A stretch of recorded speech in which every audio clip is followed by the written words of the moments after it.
What up? What up? Mic check 1 2 1 2. Mic check 1 2 1 2. Shout out to everybody out there, man. It is a Wednesday. Happy Wednesday to you and yours. 6 o'clock. You know what it is. We right here. We're kicking it with the people. Give people some time to get up in here for a second. You know what I'm saying? Thumbs up in the chat. I think we got some new subscribers here to According to Hip Hop. If you're new to According to Hip Hop, welcome. It's been an incredible week. A lot of things going on in the world of music. Shout out to the people over there at the Weekend Rhyme, my man Ron, my man Leroy. Hopefully everybody is getting their notifications so that they know that we're live here on According to Hip Hop. Yes, sir. Let's do this. Okay. Last week we had a very interesting show where we were able to go tit for tat, track for track, with Life After Death and All Eyes on Me. And we were able to settle the age-old debate, what's the better double disc? And for the people that missed that show, there's a lot going on in that show. I was floored by the results, actually. And I never thought that Life After Death would lose that badly to any album. Shout out to T2, Judgment Day, always one of the first people in the group. Yo, what up? I never thought that Life After Death was succumb a blowout to any album, let alone, yes, you are day one, yes, sir, let alone All Eyes on Me. I thought it was a lot closer. Now, for people who say that All Eyes on Me is better than Life After Death, I don't refute that in any sort of way. But the people who say that Life After Death is better than All Eyes on Me, I don't really refute that either. But when we went song for song, I ain't gonna front, man. It wasn't even close, and I didn't disagree with a lot of the results that came about. I mean, first things first, we talking about songs like "What's Beef" going up against "No More Pain." I didn't disagree with that. Now, I will say this: I think that Pac's versatility, as far as subject matter goes, and his ability to sound very comfortable on any type of track and talk about anything. He could talk about anything from Ambitions as a Rider type of track. He could do Every Other City We Go type of thing. It's all about you. Then he could do Life Goes On. Like, he does this seamlessly. And it's really in a tribute to how incredible of an artist that he is. And so after doing that, I was like, you know what, maybe I need to relook at my top 25 hip hop albums all time list and see where I really have All Eyes on Me. Because when you think about it, man, it's very difficult for any album to go head up song for song with All Eyes on Me. Now, granted, and I said this last episode, that's not everything that entails what a great album is. Great albums have flow. They have crescendos and decrescendos. For those who weren't in band, that means, soft moments, louder moments, dynamics. They tell a story. All of those things are true. But we also have to give credence to an album that's able to just hit you with home runs. Like that.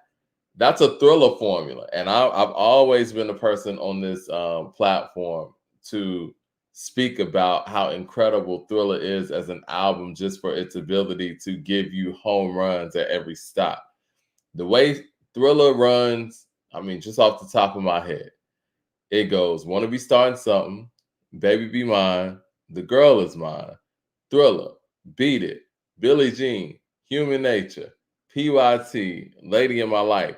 These are all bangers. And I think that the only hip hop album that I could actually say, hits home runs and on that level and to that magnitude, it might be All Eyes on Me. And we witnessed that last week when we went track for track with Life After Death, All Eyes on Me. And Life After Death lost to All Eyes on Me 15-7. And Pac has some other records to spare. We didn't even get to the song All Eyes on Me. That's how much material he had on that double disc in relation to Big's double disc, which is an incredible album. Mike is the final boss. I appreciate that, man. Um, listen, man, I think Life After Death is still a top 25 hip hop album. But I ain't gonna lie, man. When we went track for track and the way you guys scored it, and I don't think you guys were being super biased either. And I ain't gonna front. I think that Me Against the World and Ready to Die kind of came across a little bit biased, but your decisions on the Life After Death and All Eyes on Me, I think were legit. And with that being said, it kind of makes me slide, you know what I'm saying, Life After Death a little lower than what I once had it. I will say this, I don't think the beauty in All Lives on, oh, not All Lives on Me, Life After Death comes with just a track for track type of thing. I think with Life After Death, you see the growth in Big. You see the dynamics between the types of songs that he's able to pull off and how effortlessly he pulls them off. Also, you see the growth of him as an MC. We talk about this all the time. Like even when you hear him on features like "Can't Stop the Rain," you could tell that Big is getting better and better and better. And that's what Life After Death was. If you want him to spaz out on the record, you got Kick in the Door. You want him to smooth it out on the record, you got, Effing You Tonight featuring R. Kelly. You got Storytelling Big with I Got a Story to Tell. If you want to hear him flip the flow, he got Notorious Thugs. You want a hit record for the radio, you got More Money, More Problems. You got Hypnotized. And so it's like, at the time, this is 1997, and a New York MC, it wasn't, if any, New York MCs who could actually do all of those things and do it so seamlessly. And I've said on this platform before, I feel like Jay-Z is still trying to chase that Life After Death balance. I think that we know the Reasonable Doubt Jay is Reasonable Doubt Jay. I think the closest that he got to that Life After Death balance might have been the Black Album. And so saying all that to say, Life After Death is important just based on the fact that it showed how advanced Biggie was as an MC. And I do think it was the blueprint, no pun intended, to hip hop albums that came out thereafter in recent years, especially New York hip hop records. Thumbs up in the chat, guys. Thumbs up in the chat. I do want to talk about this thing y'all keep sending me about this Family Feud question where Steve Harvey asked who's the greatest MC of all time. And some of the results were very interesting, I would say. For the people who didn't see it, and I don't know if we're going to have it on the screen or whatnot, the number one answer was Snoop Dogg. That wasn't surprising to me because you know what? I've always said on this show that Snoop Dogg is the biggest superstar in hip hop. I think he's the most notable name. I think he is a household name. I think that there's nobody on earth that you could go to and say Snoop Dogg's name and they wouldn't know who you're talking about. And shout out to Snoop for being one of the flag bearers at the Olympics in Paris in the next couple of days. I think that just Snoop's fame alone puts him at the top of a list like this because you got to think about it. You're asking 100, random people of all ages of whatnot who the greatest rapper of all time is. And so, yeah, the number one answer was Snoop Dogg with like 25 votes or whatnot. Tupac was number two. I mean, I think when we talk GOAT conversations, Tupac and Biggie's name always comes up. And I think that Tupac's name has probably propelled as the number one of the two. I know it used to be very debatable, but I think legacy and longevity and how well music aged, I think that Tupac's position has probably overcomes Big in that light. So yeah, they had Pac at number two. That wasn't a surprise. Eminem at number three, not a surprise at all. It is what it is. That's Eminem. Now, he's one of the biggest artists, period. Sales-wise, him and Tupac are the biggest hip-hop artists ever. And I think Eminem has probably surpassed that too, but I could be wrong. Who knows? Number four. Now, that's the one that threw everybody off. Number four was Dr. Dre. It's interesting that Dr. Dre ended up on these rapper lists, right? Like, none of us really look at Dr. Dre's greatness on, mic performance and him being on the mic, but I think it does speak to the credence of the albums that he made as an artist slash producer, composer, or whatever, and how big those songs actually are. So for people who really aren't hip hop fans, they know the name Dr. Dre, and Dr. Dre is synonymous with hip hop. And so I think he automatically gets in that rapper conversation. Um, but for the people who are publications, I don't understand how Dr. Dre keeps even getting considered on a rapper list. Now, Family Feud, I get that because they're just naming rappers that they know. But it's very interesting that Dr. Dre keeps getting put in these rapper lists. And Ice Cube's not on this list, by the way. LL Cool J's number 5 on this. I think that's great. I'm glad LL Cool J's on the list. Yeah, this is a popularity list. LL's there. LL deserves that, though. I think LL deserves to be top 10 on everybody's list. I think he does. There's nobody. I think he's very, very difficult to rate based on the time he came around, based on the things that he had to deal with as an up and coming MC while hip hop was becoming what it became, and based on the transitions that he had to overcome or and gel with over time. So based on those things, it makes it very difficult to rate. I think a lot of people rate their top MCs based on, bar work, saying just bar for bar, album for album. LL's not going to fare well against your favorite MCs when it comes to great albums. I got 25 albums here and I don't have an LL album on there. You know what I'm saying? And that's no slight to L. It's just the fact that I don't know if you could put an LL album over a Me Against the World, or, or Illmatic, or, a Paid in Full, and, just legitimately so. And that's no disrespect. It just is what it is. And bar for bar, I don't know if, people are convinced that LL Cool J can out rap 10 of your favorite MCs all time. Do you guys think that LL should be above Scarface or somebody like that?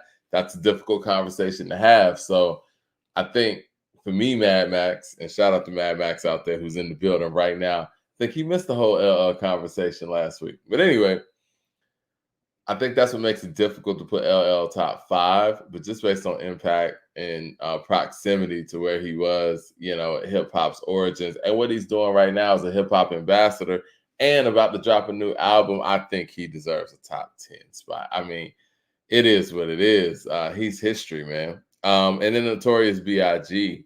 fell after that. What we got? 1, 2. Now, these are 8 guys, actually. Okay, so 1, 2, 3, 4, 5. All right. So 6, Notorious B.I.G. 7, 50 Cent. And see, 50 Cent, man, I think that's a popularity thing. I think that's his proximity to Dre, M. And 50 was big. I think 50 might have a top 10 hip-hop album all time. And, I was going through that. I was like, look, I wrote down the top 25 hip-hop albums all time. And I'm like, I don't know if we got 10 albums better than Get Rich or Die Trying, especially when you factor in how big the record was on top of that. You know what I'm saying? So yes. Then we got Jay-Z at the 8th spot. I find it very interesting that when you ask people who aren't hip-hop fans like that a question like this, how far down Jay-Z, is. And I think that's a very interesting sentiment. So let me go through this list and I'm going to explore that for a second. Oh, let me pull up something real quick, guys. We'll go through this list and we're going to explore that. So Snoop Dogg was number 1, Tupac was number 2, Eminem number 3, Dr. Dre number 4, LL Cool J 5, The Notorious B.I.G. 6, 50 Cent 7, and Jay-Z 8. Well, when I say things like, what is Jay-Z's mainstream record, or what is Jay-Z's, record that crossed over to another audience, this is what I'm talking about here. Now, for me, and let me be very clear, I think Jay-Z's number 2 all time behind Nas. Nas isn't on this list either. So, I mean, I get that. I got Nas and I got Jay at 2. But when we talk about the hits and these long lasting hits and these hits that crossed over, or these big all time hip hop records, I don't know if Jay got one, because I mean, stuff like this is proof in the pudding, right? Like, you have to have those records that cross over to an audience like this to even be on a list like this. And I don't know if Jay has that. I know everybody's going to say Hard Knock Life, and I would like to ask everyone in the chat right now, and thumbs up in the chat, of course. I would like to ask everyone in the chat right now, what is Jay-Z's biggest crossover song? I know when I've said, Big Pimpin', people, look at me like I'm crazy, but what is it then? Is it Give It To Me? Is it Big Pimpin'? Is it Hard Knock Life? Because I don't know. 3 people voted Jay, and 3 people voted 50 Cent, but yeah, I think it's Hard Knock Life. Okay, Empire State of Mind just went diamond. Empire State of Mind just went diamond. What do you guys think about those records? Now let's look at the biggest records for these other artists here.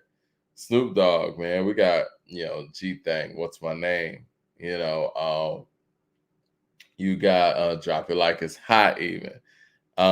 Tupac, man, come on, California Love, Dr. Dre, G Thang again. These are big records. Eminem's different. I ain't really counting that. LL Cool J, you got Mama Said Knock You Out. Rock the Bells. You got Bad with Biggie. One More Chance remix. 50 Cent, you got In the Club. Now, I do think that the Biggie and Tupac argument is slightly different. I don't think that they needed that quote unquote crossover. I think that their legacies, based on when they came around, how they did things, and their untimely demise, propelled them in the mainstream psyche in this conversation. So that's slightly different. But with J Man, with the long career that he's had, it's like, I don't feel like he should be tied with 50 Cent on a list like this. And shout out to 50. I think 50's done great work in hip hop. But that Interscope machine is all over this list. Snoop, Interscope. Pac, Interscope. Eminem, Interscope. Dr. Dre, Interscope. Cool J's been associated with Interscope, but that's a Def Jam thing. 50 Cent, Interscope. Yeah, they make up 1, 2, 3, 4, 5 out of the 8 on this list. So, yeah, man, I think it's a very interesting list. And when some of the contestants said Lil Wayne, it was like, who else did somebody say? I want to say somebody said Kanye West or something. It was like, I was like, dang, who on this list? But I think 50 Cent might have been a dark horse that people weren't really looking for. And Dr. Dre, of course. I don't, man, 9 people said Dr. Dre. So, yeah, I think for the pedestrian hip hop fan, Dr. Dre is actually, thought of as a rapper. But anyway, shout out to everybody coming in the room, man. We appreciate y'all. Listen, we just posted the Tariq Nasheed interview that we did a couple of weeks back. It was an honor and a pleasure being able to sit down with great Tariq Nasheed and chop up, saying some hip hop conversations. I've seen many of the interviews that Tariq has done in regards to microphone check. And I think that a lot of the interviews have kind of covered the broad spectrum of, Tariq Nasheed and some of the, some of the conversations that he has, online, rightfully so. I think where this interview that I did with him was slightly different was the fact that we were actually able to delve in the music. And I don't think people really understand how much of a hip hop head that Tariq Nasheed is. And, when I was having a conversation with him, man, like, he was enlightening me to a few things as far as like how the industry was working, the inner workings of it.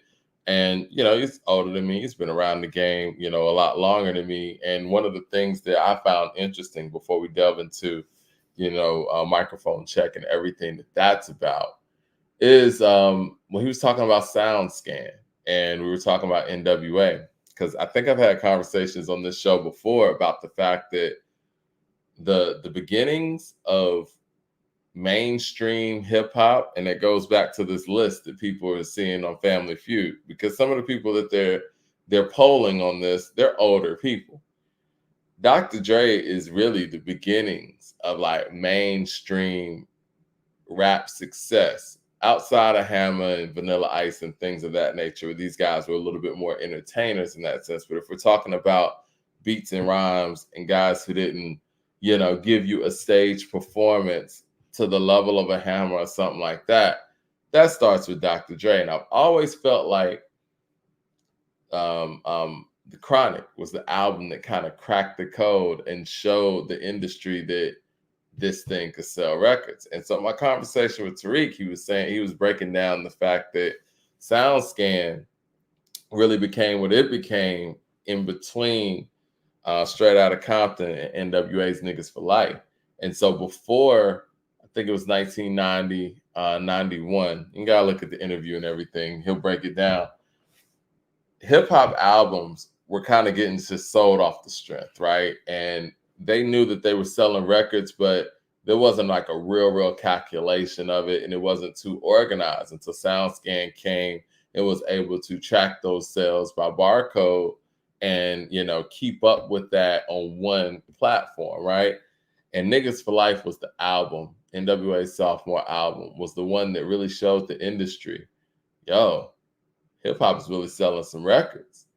And off of the momentum of that, we never went back. And I think that actually dictated a lot of things, right? It dictated, and you can really see that too when you think about it. It kind of gave us everything that we were going to get in the upcoming years, content-wise. Phil Jackson always says the NBA is a copycat league, meaning whoever wins the championship, folks are going to go out there and try to duplicate that. I think when Niggas for Life goes out there and shows the industry and other people who bought the record that this will sell records and this is how you sell records, you're going to get more of that, right? I think before that, everybody was kind of being themselves a little bit, where, you might have some records that was on some gangster shit, but you would also have De La Soul out there. You would also have, Digital Underground out there. It was a lot of versatility because people were able to be themselves. And I think that once you get into the numbers game and you start seeing that, okay, this sells records, and these executives start seeing that dictates who they sign. That dictates, what they're going to put their money behind. That dictates just overall from an artistic standpoint, where a lot of artists are going to come and with their approach too. They're going to say, look, I need to rap like this. I need to rhyme like this to actually get on. Or I get on, I'm going to rhyme like this to sell some records. And I think that when you start thinking about it, there weren't a lot of MCs on a mainstream level, and you guys, forgive me if I'm wrong, or correct me if I'm wrong, rather. A lot of MCs on the mainstream level that were on some studio gangster stuff before that either. Everybody was able to be themselves, everybody was able to just be nice on the mic, have a good time. This is where you have a kid and play. You know what I'm saying? Like, you're not ashamed of the fact that you went to college, or you're not ashamed of anything. Like, you have a kid and play. You have a Jazzy Jeff and the Fresh Prince, right? And we always kind of point to Straight Outta Compton as the thing that changed it all. And currently, I mean, rightfully so, Straight Outta Compton actually got the ball rolling. But from a numeric standpoint, from a content standpoint, I think it might have been Niggas for Life, right? I say this all the time. Straight Outta Compton had a purpose. And even though it was aggressive, that purpose was there because Ice Cube, from a pen work game, was the foundation of it. And he was able to give you substance. He was able to give you the harsh realities and balance it out with everything else. The good, the bad, the ugly type of stuff, right? He was able to tell the full story. Fast forward, when Ice Cube's no longer a part of NWA, you got Niggas for Life. It is just a free-for-all. Like, I think that Niggas for Life is one of the content wise, it's one of the most lewd hip hop albums you'll ever hear. It is what it is. Great album sonically. Dr. Dre did an incredible job producing the album and putting the album together. But I feel like NWA, from a content standpoint, from a lyrical standpoint, they kind of lost their balance. They lost their real perspective on Niggas for Life when that happened. And then, ultimately after that, the group disbanded. I think No Vaseline had a lot to do with it. I think that contracts had a lot to do with it. And then boom, the Chronic is born. The Chronic kind of picked up where Niggas for Life left off, and then Doggystyle comes, and Dr. Dre continues to roll. I'm tripping? Am I tripping? Hey, listen, man. I mean, I like the Niggas for Life album too. The truth of the matter is, man, like from a content standpoint, Niggas for Life is not. They're talking about a lot of crazy shit on there. Let's be real, man. I mean, we got to be real about that. So, Deep Cover was grimy. I could see that. I could see that for sure. But yeah, Tariq and I were talking about Microphone Check and his affinity to hip hop and his background in hip hop and how he wanted to actually give the pioneers their just due, give them their light and give them, their opportunity to tell their stories. I think that in hip hop, and I've expressed this on this channel before, it's unfortunate that we've gotten all of these different stories about how this thing came about when most of the people, a lot of the people who were here in the origins, they're still alive. They're still alive to tell their story. And again, shout out to somebody said the super chats don't exist anymore. What's going on with the super chats? Hold on. No, man. I mean, we should be able to get super chats. Hold on, they're not letting y'all super chat? I see. Hold up. We gotta see what's going on. Hold on, guys. Oh, I hate to cut the broadcast and see what's going on with the super chat stuff. Man, they trying to play around over here. They said the super chat is gone. Hold on.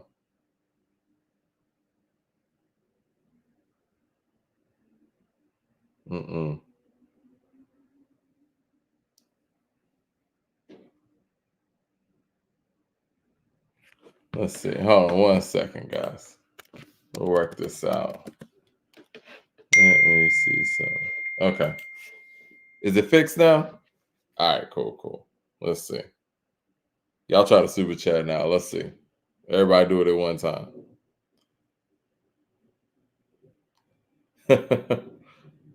Let's see. Is it working now?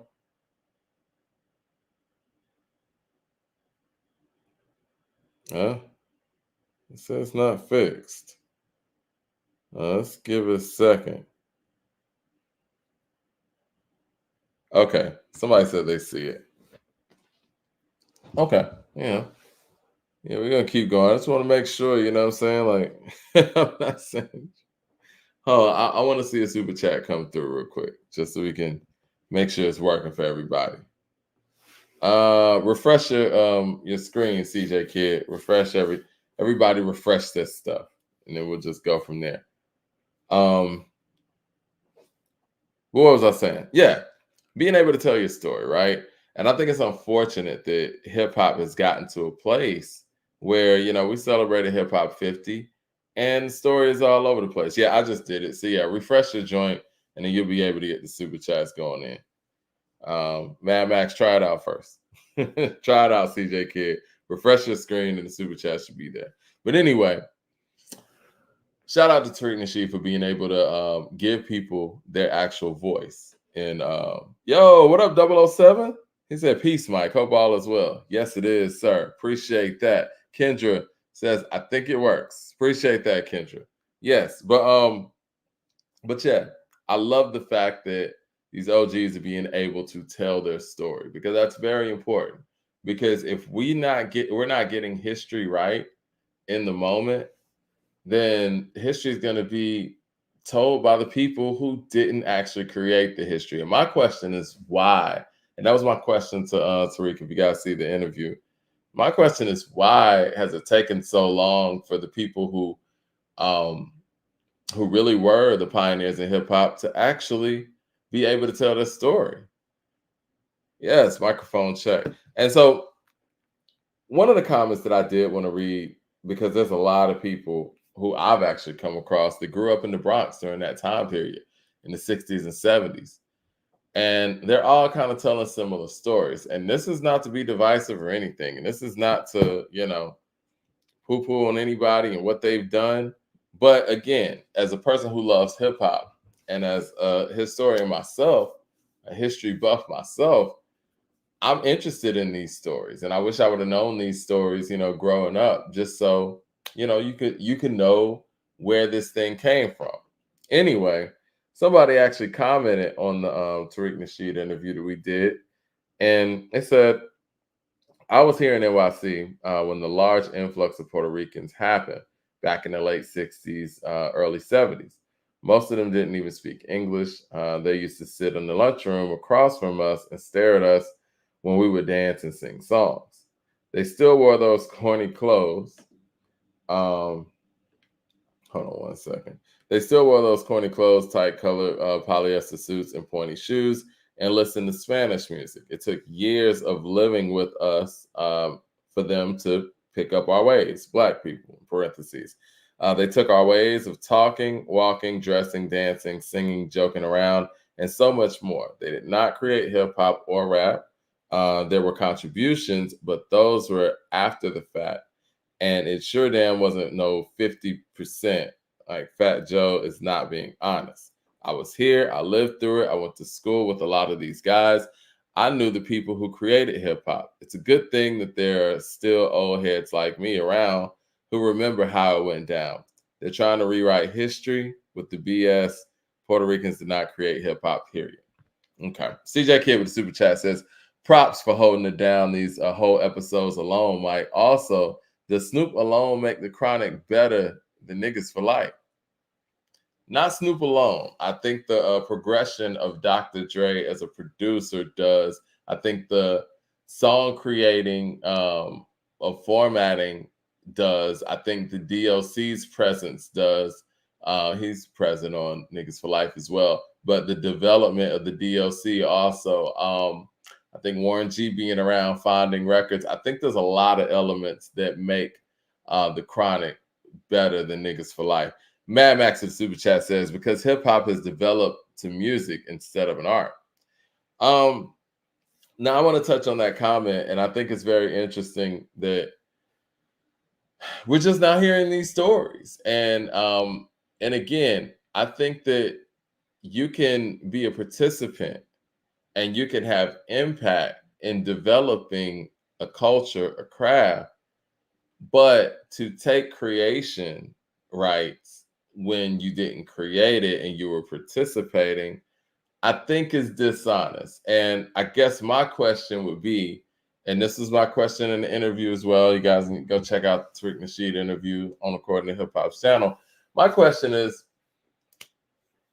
why is it so important to take credit from Black Americans for something that Black Americans created? And why, when you take that ownership for what you created, why is that viewed as divisiveness? Why isn't that just viewed as correcting history or just telling your story properly? And also, I think it's unfortunate that a lot of people who had something to do with the development of hip hop early on, I think it's unfortunate that I'm just now learning their names. I'm just now, as a hip hop fan of 30 plus years, hearing their story and hearing about how they, created something from nothing. I think we just hear that, there was a party in the park or a back to school party, and then boom, everything happened. And when you start thinking, it's like that doesn't really make a lot of sense, right? There had to be a lot of individual pockets of hip hop movements going on throughout the city of New York. Because again, we didn't have social media, didn't have cell phones even. and everything was word of mouth at that point. So I would imagine that while Herc was throwing his parties, Disco King Mario's throwing his parties, and this is just uptown. I would imagine out in Brooklyn they were doing some things.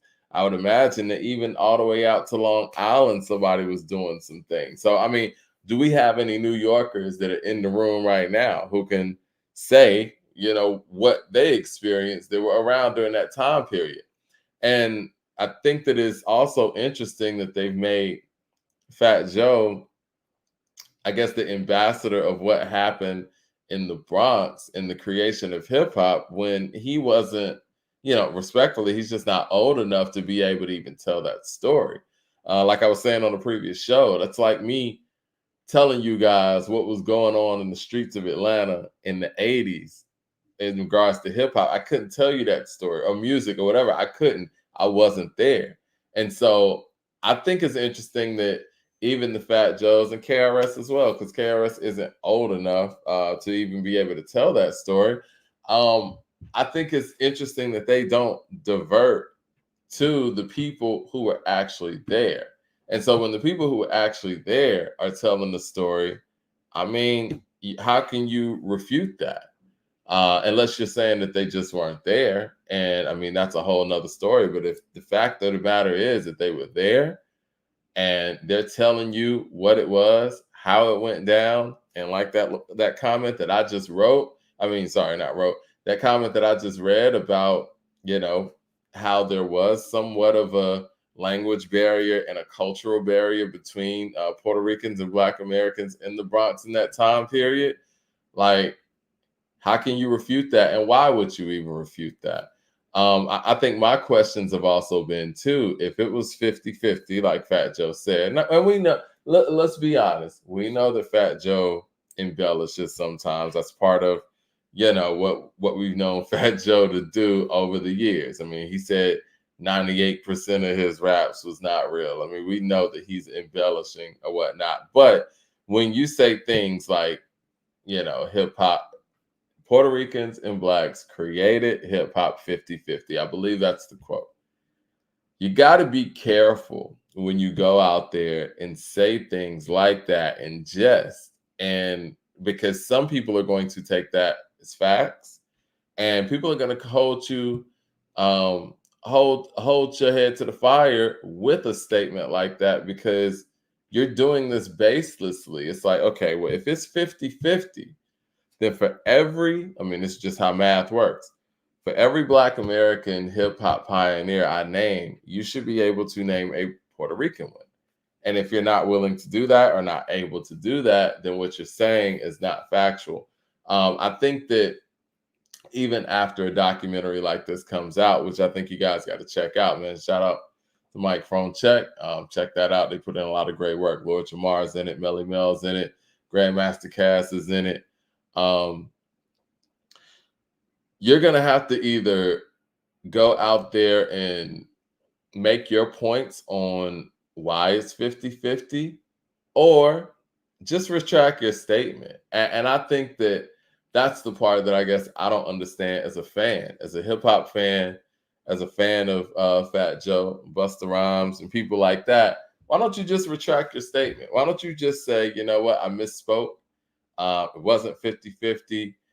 Shout out to these pioneers, this, and this. Like, why is it so important to keep this going? And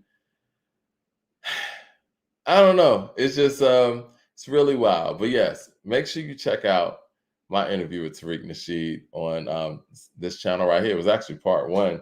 We got part two coming. It took so long because we had a lot of technical issues going on. You guys will hear it with the sound, but at the end of the day, the content was great. And it was great meeting Tariq. And like I said, he's truly a hip hop head. He's not somebody that just jumped into this thing just to, quote unquote, jump into a trending topic and stir up some fuss. Yo, we got Ron in the building. What's going on with you, bro? I just want to say one thing, man. We apologize for the technical issues that we had. Again, behind the scenes, it was a kind of fast-moving interview. It is what it is. We wanted to put it out to make sure people got the chance to see it. It was the decision whether or not to put it out or not. But I think it turned out well. People are really receiving it, man. we did do a microphone check. I see a lot of comments saying we didn't do no mic. We did several mic checks. Mics were high quality mics. We didn't have any janky mics. It just the board blew out and we couldn't hear it when we did the mic checks. We got it in post. You heard the flaw. But other than that, man, check out the interview. We got more interviews coming. Hit us in the chat. Let us know who you want us to see. Pull up on next, and we'll go from there. Yes, sir. Rashawn Lynn with the super chat says KRS has the knowledge and has always been respected. Hip hop is foundational to Black Americans, but it always had Puerto Rican help in the creation. Tariq is a bit of a grifter. Now, I keep hearing you guys say that. Now, I want to know exactly, I guess what people mean when they say that. Now, I will address this. I do think that, KRS obviously is respected, and even KRS's relationship with Tariq, they do have a relationship respectfully, because KRS has actually been in some of Tariq's films, Hidden Colors. I think he spoke about that in the interview as well. If there was help creating, I guess, once again, where and who and where are the names? It's a difference between creating something and participating in something. Now, if you say when there was help in actually galvanizing the city to getting behind hip hop and developing, I guess would be the word for sure. But I think the creating part, which one of the elements would you say was created by a non-Black American? Would it be the breakdancing? No, that's Trixie, right? Would it be graffiti? No, that's Cornbread out of Philly. MCing? No, we can go all the way back to, Pygmy Martin, probably even before that. But even if you want to do current, we got Coke LaRock, who's known as the first MC, hip hop MC. DJ, I guess you could say Kool Herc, maybe, but somebody could also say King Mario, possibly. So the DJing thing, I wouldn't even say that is something that was created, but definitely not Puerto Ricans, because even though Herc is not Black American, he's Jamaican. So and beatboxing. So I don't know if you're gonna say there was help creating, which element was created by non-Black Americans. We just got to call a spade. And I think my thing is, why is it always so difficult for Black Americans to get the credit that they deserve? And this has nothing to do with Tariq. And, whatever you guys are saying, that's fine. You can have that opinion. But what about the people who actually sat there in front of the camera and told their stories of the origins of hip hop? Are they discredited? How? How can you discredit, Melly Mel? You can't. Grandmaster Cass. These guys are here. Those guys were there. And like I said, many of the people in the comment section, they're telling their stories about living in the Bronx at that time. And I'm hearing a consistent thing. I'm hearing a consistency of the fact that, Black Americans were doing one thing. The Puerto Rican community was kind of doing another thing culturally. And once Black Americans have kind of established this whole hip hop thing, then they start getting participation from other cultures, which is cool. That's what hip hop has been. Like, even if you look at hip hop on wax, it started off with many Black Americans doing it. And then boom, then you get other people who are now inspired by that, influenced by that, to say, you know what, I love this hip hop thing. I want to do it. That's how hip hop grows. Even in the South, even though I know a lot of the Southern elements helped to develop hip hop in its infancy. If we want to go to James Brown, Pygmy Martin's from North Carolina as well. Even if you want to go there, but let's just say the hip hop starts in the Bronx, or however you want to put it. By the time those influences got down here,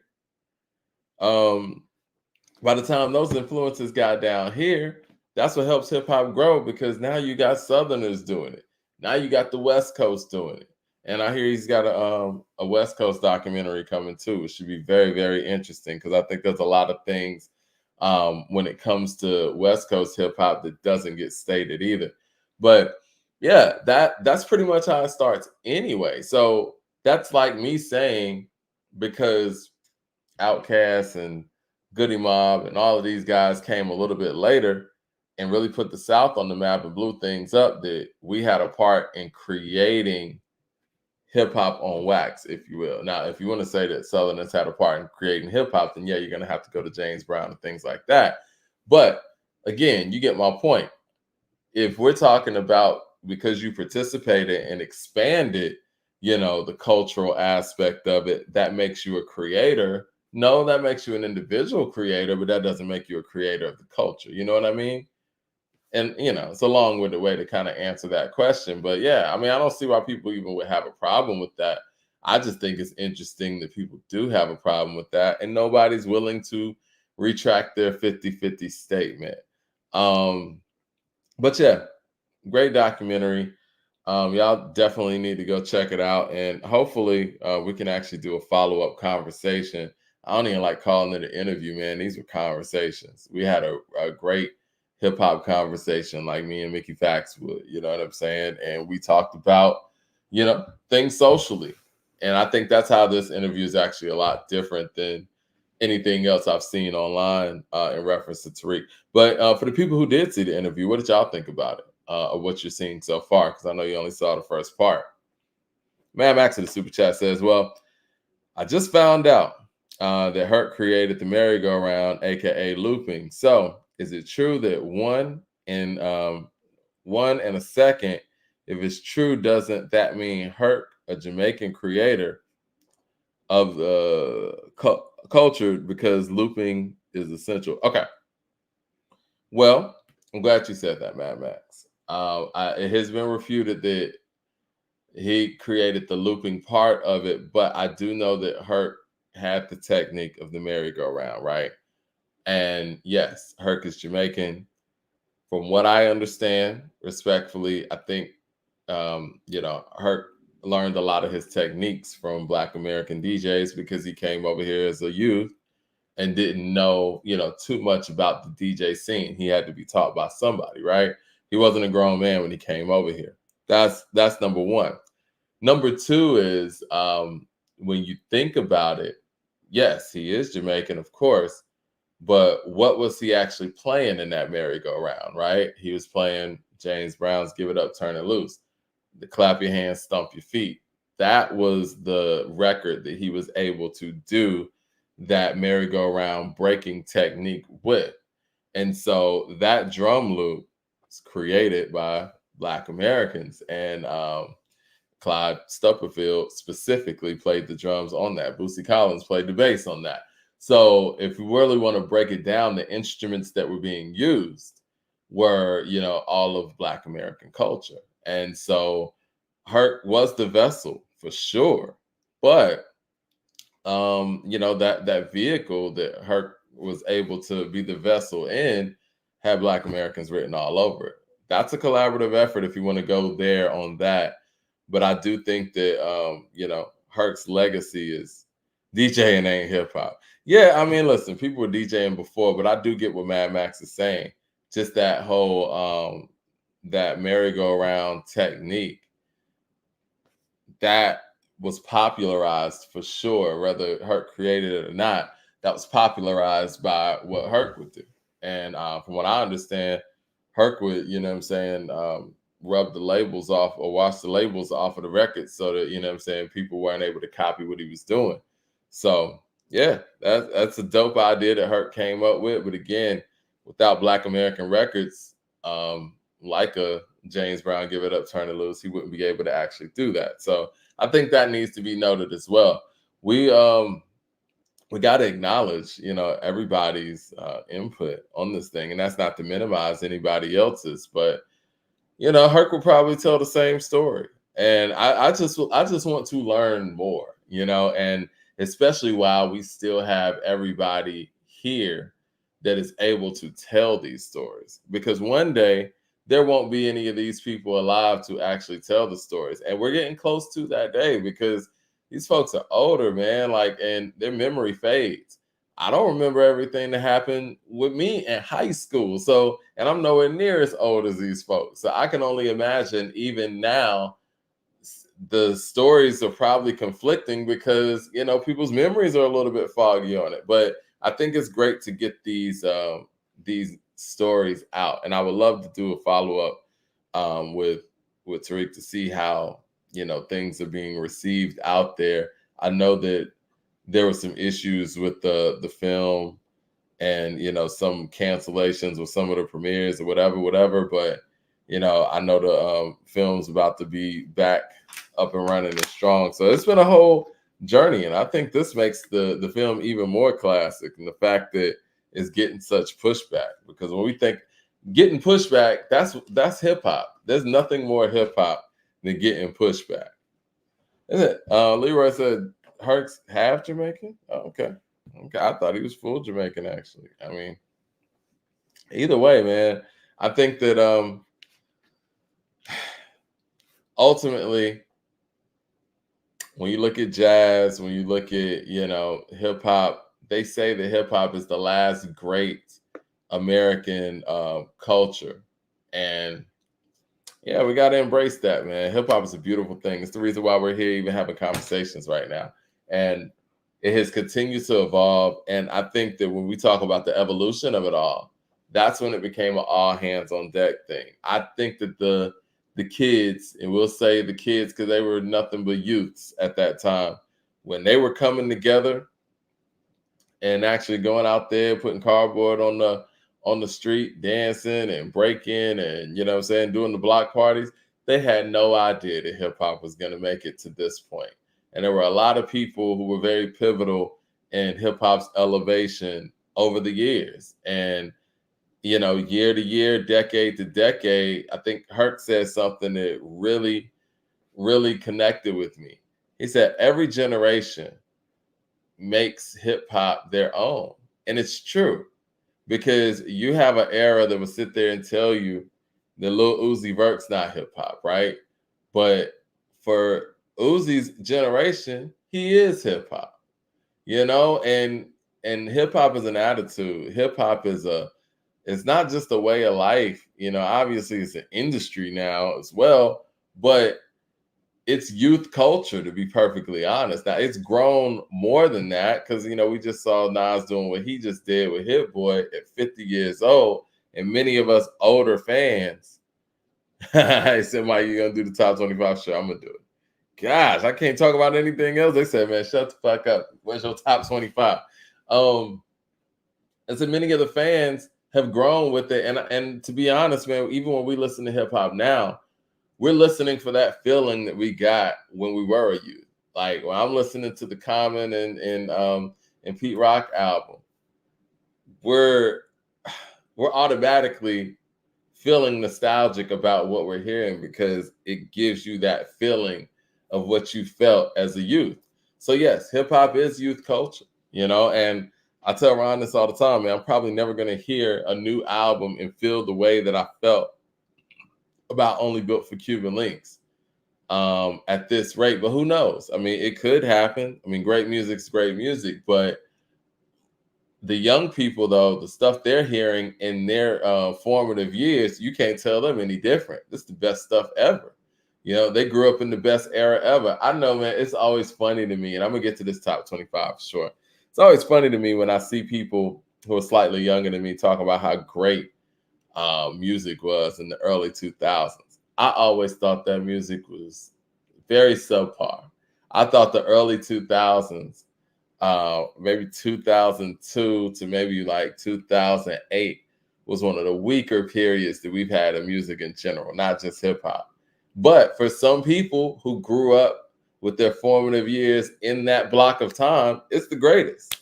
Somebody just called Nelly old school, man. I was like, well, I guess he is. You know what I'm saying? And I mean, listen, y'all probably think I'm crazy for even saying what I just said, but yeah, man, I remember Rap City in the Basement was cool, and I like Tigger in there, and I like when they got in the booth, but the videos that they were showing up at that time, Fat Joe, What's Love, and all that, like, nah, that stuff's not LL Cool J Lounge, and that stuff's not Shook Ones to me. It's not. That stuff's not Ice Cream. I missed Rap City in the 90s. Rap City in the 90s, for the people who weren't there, Rap City in the 90s, where they used to have that top 10 Rap City countdown every week, and shit like Brooklyn Zoo was number one. Man, there's nothing in the early 2000s that was fucking with Brooklyn Zoo and you know, a countdown that would have the Roots Never Do What They Do on there, or have man, Ice Cream on there, or Shadow Boxing, or Elevators. Like, nah, man, it was a different time. Even with the Fugees, it's like you see what those albums look like in 95, 96, and even 98. And so, yes, those are the years that I thought were the best. And to me, in the early 2000s, I thought hip hop got really, really watered down.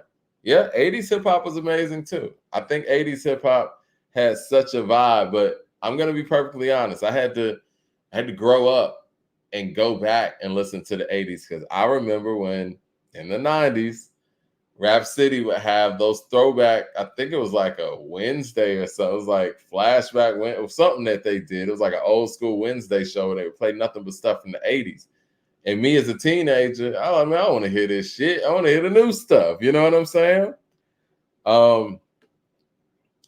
Yeah, somebody said he's 23 and Nelly is really old school to you. Yeah, as he said, yeah, that was 24 years ago. Yeah, that was a year before you were born. So yes, of course he's really old school to you. But you know, it is what it is, man. Like when you get older, old school turns different. All right, top 25 albums, man. All right, guys. Are we starting at number one, number 25? I don't know, man. This is what I did. I want to put together this list with you guys. I got 25 albums here, and I got to sort out the order. And I think that I can sort out the order through our conversation. Yeah, Rap City Top 10 was a must-see TV. It was surreal, actually, when you think about it now. All right, so these are the albums that I got. And let me know if I've left anything off. I want to hear from people in the chat. And this is in no order, even though it might sound like it's in order, because these are all great albums. This is what I got. I got Illmatic. We're going to poll everything. Yeah, shout out to Super Duper in there. Poll everything. I got Illmatic. It takes a nation of millions to hold us back. Only built for Cuban links. I got a Kumina in here. Got the Chronic in here. I got Doggystyle in here. I got Paid in Full in here. Into the 36 Chambers in here. I got the Low End Theory in here. Do we have any problems so far? Do we have any problems? Okay. I got Get Rich or Die Trying in here. I got The Great Adventures of Slick Rick in here. I got Life After Death in here. I got All Eyes on Me in here. My Beautiful Dark Twisted Fantasy in here. I got Death Certificate in here. Straight Outta Compton in here. It's Dark and Hell is Hot is in here. Commons B is in here. I got Supreme Clientele in here. Reasonable Doubt's in here. Good Kid, Mad City's in here. The Infamous is in here. The College Dropout's in here. Ready to Die is in here. And Me Against the World's in here. Do we have any problems? It's 25 albums. What have I missed out? Mad Max with the Super Chat says the mid-2000s was whack, not the early 2000s. Hip-hop was at its peak in 93, 94 through 97, 98. 97, 98 was when it went started to get watered down. So really 93 to 96. 97 is a very interesting year. When you look back at 97, hip hop looks lost. If you just look at a picture of all of the albums from 97, and that's what many people call the shiny suit era, hip hop's trying to find its way again after the death of Tupac and Big, to be honest. I mean, because Biggie died in 97, but it was March of 97, right? So it was the beginning of the year. And moving forward, it was like, okay. People said, yeah, I got the Infamous in there, guys, for the Mobb Deep people. Riding Dirty, okay. Late Registration better than B? Ugh. De La Soul is Dead. I thought about that. It's one of my personal favorites. Yeah, Death Certificate's there. I thought I said that. Okay. I don't think we have any major problems. For the people to say Food and Liquor, Food and Liquor is better than B. Coming Out Hard. All right, guys. Coming Out Hard is a personal favorite of mine. Moment of Truth. Yeah, I got the Purple Tape number 3. Stillmatic. Moment of truth. Let's talk about this. What do y'all want to see removed? Is Moment of Truth better than Good Kid, Mad City or something? Y'all want me to poll that? Me Against the World needs to move? No?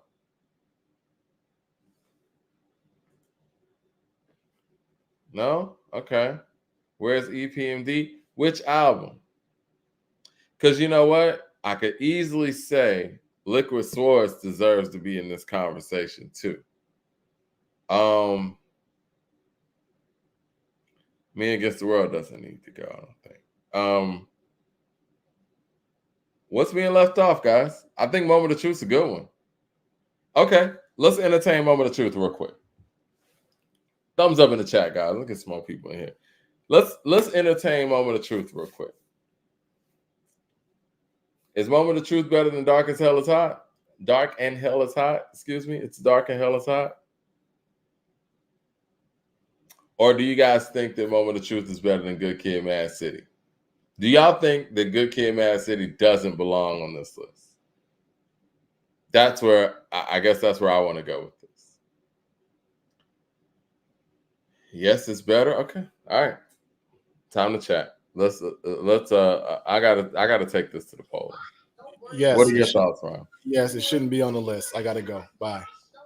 Oh man, the hater steps in. Cannon, step back. All right. What's the better album? And then we're gonna get into this Doggystyle and Chronic track for track because I think this is very interesting. Matt Max says College Dropout gotta go. That shit ain't top 25. Ooh, I disagree with that, but look, maybe I'm Kanye biased or something, man. Good Kid, Mad City's not a classic. Okay, let's do this. Okay. All right, Good Kid, Mad City, and no Kanye albums. Y'all bugging, man. Good Kid, Mad City, and Moment of Truth.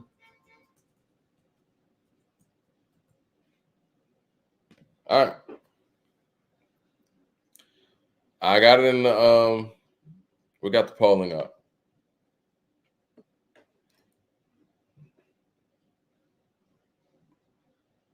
Y'all really got Moment of Truth over it, huh? Mad Max in the super chat says Good Kid, Mad City is not even better than the documentary. Sean Lee says Good Kid, Mad City is top 25 easily.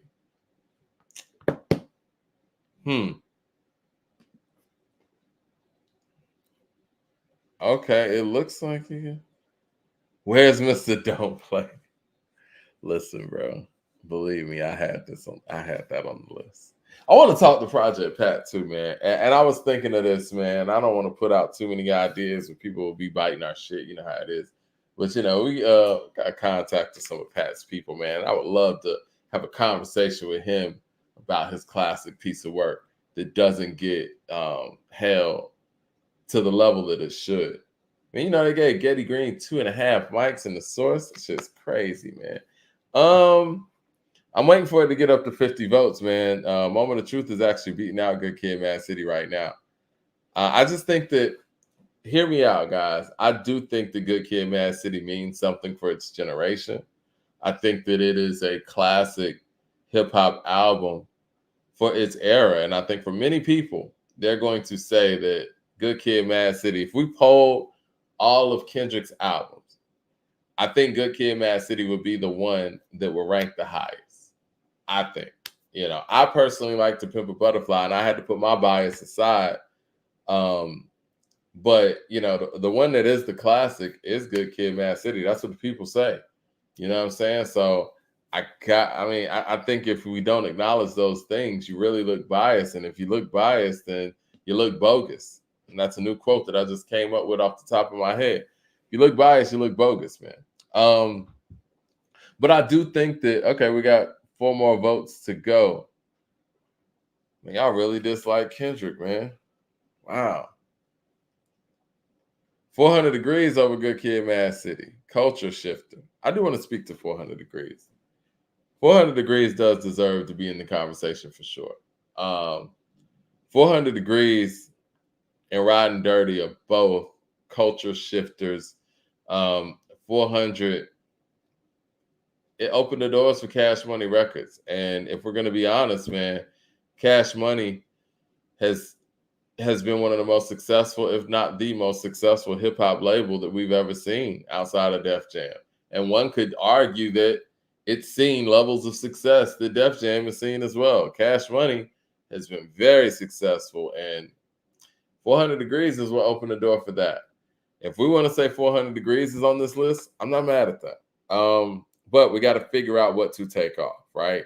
I think that when you start looking at the impact and you start looking at what all are we looking for when we're talking about the greatest hip hop albums ever, these are a couple things that I jotted down. I mean, when you're looking at, you got to look at impact, influence, and critical acclaim. And if you want to throw sales in there as like the other factor, again, I don't like throwing sales in there when we're talking about from the truck. I don't like throwing sales in there if we're talking about the artist, but you do have to actually, factor in how successful an album was. I mean, Get Rich or Die Trying being the success that it was, being the type of album that it was, that means something. But again, you can't just go on sales alone. But if we're looking at impact, influence, and critical acclaim, there's not a lot of albums that have more critical acclaim than Good Kid, Mad City. I mean, it just is what it is. Now, you guys thinking about College Dropout. Does College Dropout not belong on this list? All right, we'll talk about it. But right now, I'm going to go track for track with the Chronic and Doggystyle. Are y'all ready for that? Are y'all ready to go track for track, Chronic and Doggystyle? Let me count out these records too, because that's going to be an important piece of the puzzle also. So the Chronic has 16 tracks. Doggystyle, 13 tracks. How are we going to do this? How are we going to do this? 13 tracks. Both got the intro. All right, so that's taken off the board. All right, you got the $20 sack pyramid. That's taken off the board. And then he's in. Man, let's just run it. The Roach. Yeah, it all kind of evens out a little bit. But either way, let's work this out. Let me get my pen and paper. And we're going to go ahead and do this shit. All that No Limit shit went hard. Yeah, it did. No Limit was a great label. Master P did his thing. Master P is etched in hip-hop history forever for what he did. And if we want to be real, Master P kept Snoop Dogg around. And Snoop Dogg would say that. So that right there is impact in itself. All right, the Chronic.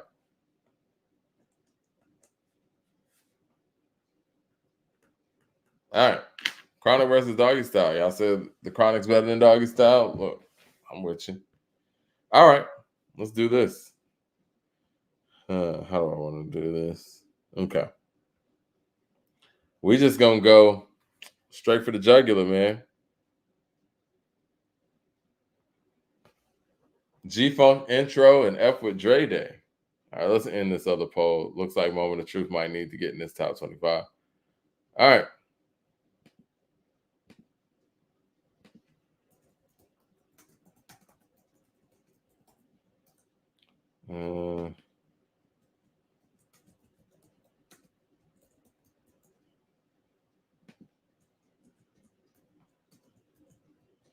All right, G-Funk intro, Dre Day. Polls open.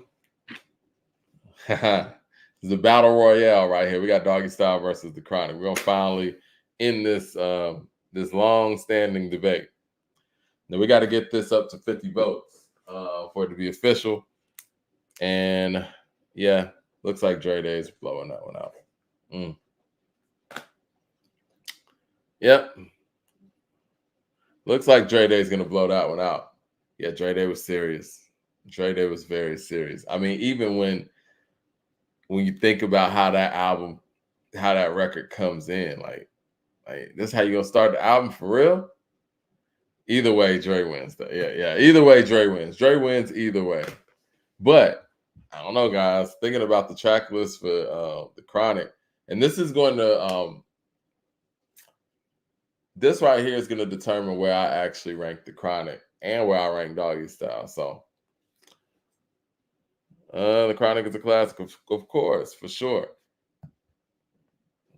All right, we get a couple more votes and we're gonna call it, but it looks like there ain't really no chance that the G-Funk intro has up against this record. All right, that's cool. We can call it. Chronic got one. All right, we got Gin and Juice versus G-Thing, I believe. Oh no, Let Me Ride. Ugh. Oh, that's a good one. Damn, this is a good one. What's the better song? Gin and Juice or Let Me Ride? Damn, that's tough. Gin and Juice or Let Me Ride? That's a tough matchup right there. That's what this is gonna look like. This is exactly what this is gonna look like, and this is exactly why we had to do this. Let Me Ride's winning right now. Okay, the votes are going away. We got 27 votes. We need to get up to 50. Let Me Ride's up 52%. It's 50-50 right now. Oh shit. 50-50. That's the theme of this show right now. Yeah, I don't know where to vote here. Let Me Ride is winning 51% to 49%. We got 35 votes in. We need 15 more votes, guys. We need 15 more votes. Thumbs up in the chat, guys. Let's get some more people up in here. Y'all scared to vote? I think people are scared to vote on this one. We got 11 more votes to go. It's 51% to 49%. Let Me Ride's over Gin and Juice right now. Man. They're the same song. They're not the same song. Man, I know where I would go personally on here. But I don't know, man. That's tough. 51% to 49%. 41 votes. We got 9 more votes. We can call this one. All right, we got 8 more votes. We can call this one. Let Me Ride's kind of inching. Yeah, a lot of y'all not voting because y'all scared. Y'all scared to actually make a decision on this? It's a draw. Now, ain't no draw. I'm seeing the numbers. 52% to 48%. 42 votes right now. Is this what y'all gonna do?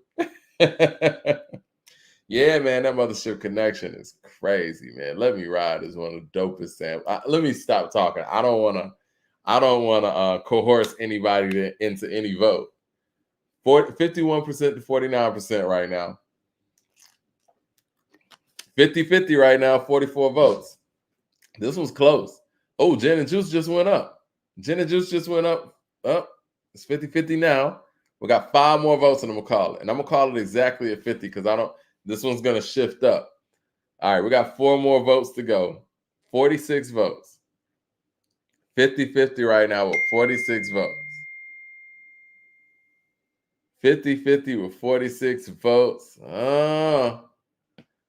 Y'all scared to vote. Y'all scared to vote on this.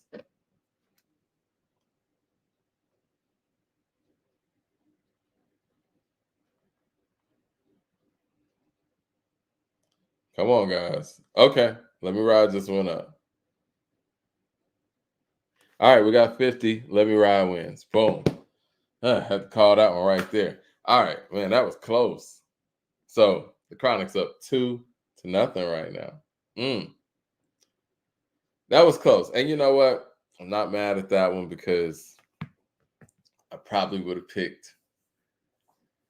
Personally, I like Let Me Ride better. But objectively, I mean, Gin and Juice is probably the bigger song and more notable quotables with so much drama in the LBC. It's kind of hard being Snoop D-O-double-G, but somehow, some way, like everybody knows every single word of that record. Production-wise, I'm leaning towards Let Me Ride. Everything else, I'm leaning towards Gin and Juice. That was tough though, but I ain't mad either way. Love both records. Okay. We got, and see, this is where Doggystyle might creep up on the Chronic with songs like this. All right, The day niggas took over.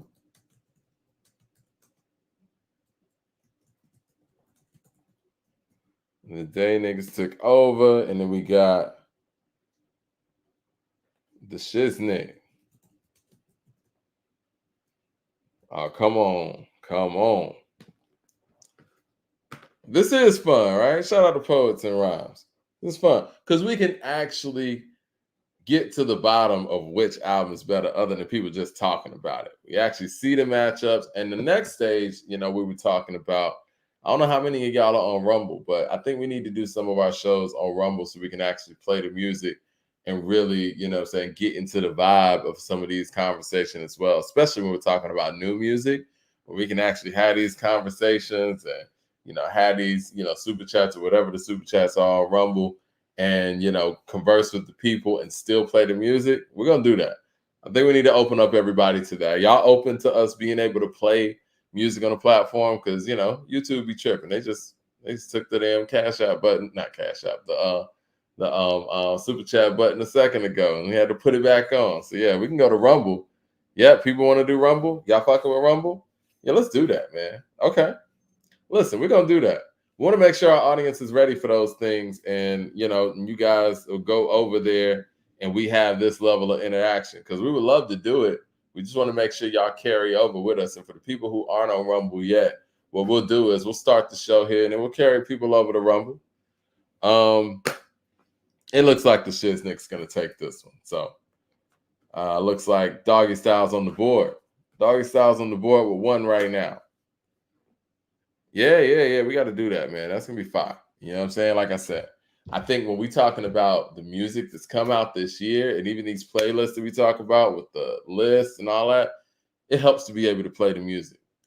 Because when y'all are sitting here arguing with me about, how this Eminem record's great and this, that, and the third, then I want to go on Rumble and be able to press play and see if y'all can prove me wrong with the actual music.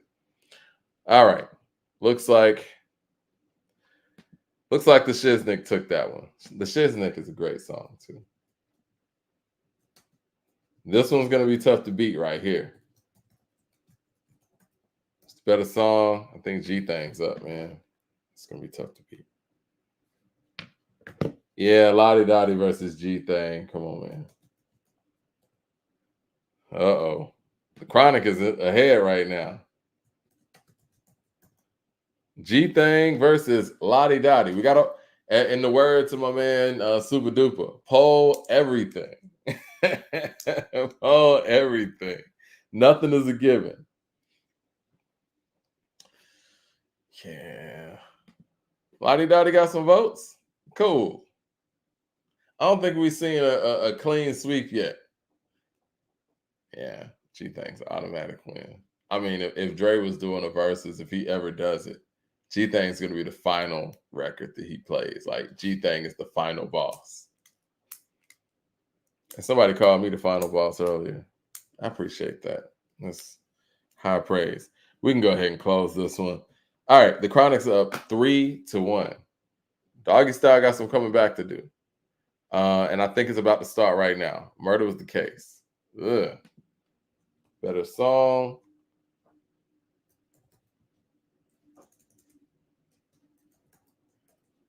Murder Was the Case. Murder Was the Case that they gave me. I'm innocent. All right, Murder Was the Case versus These Nuts. One of my favorite songs on the Chronic, to be honest. That beat is insane. Murder Was the Case versus These Nuts. Yeah, I'm with you, Leonard Washington. I am with you. Yeah, Murder Was the Case. Get this one. Okay. Thumbs up in the chat, guys. Get some more people in here. We got 32 votes here. Murder Was the Case is kind of running away with it. All right. It's 3-2 right now. Okay. Ooh. Don't look now, the real Leonard Washington, but Chronic got some heat for this one. Uh-oh. It's about to get even closer. I can't believe Gin and Juice lost. That's how strong both of these albums are, though. Gin and Juice losing to Let Me Ride.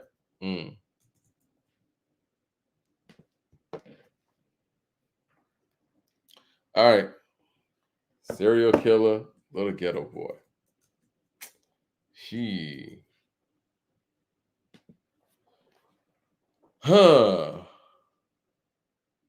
What we got right now? Yeah, the Chronic's up 3-2. What we got right now, though, we got Little Ghetto Boy and Serial Killer. It's interesting. Yeah, it's leaning the way I thought it was. Both excellent in their own way. This would be my actually, it's one of the reasons why I've always favored the Chronic over Doggystyle, because you have records like Little Ghetto Boy that give you a level of substance that you don't really get too much on Doggystyle. I mean, I think the closest to that is going to be Murder Was the Case. Little Ghetto Boy is one of those age-old hood tales that gives you a beginning, middle, and end. Great record. I think it's an X Factor record on the Chronic, to be honest. I think it's the song that I would say separates the two albums with the depth of the content and just the soulfulness of, how it was put together. So, boom, boom, boom. Yeah, man, we're going to get at the Little Ghetto Boy. It looks like it was running away with it. There was no way that Serial Killer would have been able to catch back up. All right. So, Chronic's up 4-2. Chronic is up 4-2. Mad Max says, how Gin and Juice lose? Y'all lying. Here we go again. It lost to Let Me Ride. I mean, that's a great record. Okay. Here's another great record. Better song. I think it might start getting dark for the Chronic, though. But let's see. Who am I? It's my song right here. It's going to be Who Am I? What's My Name? Versus A Nigga with a Gun. Come on.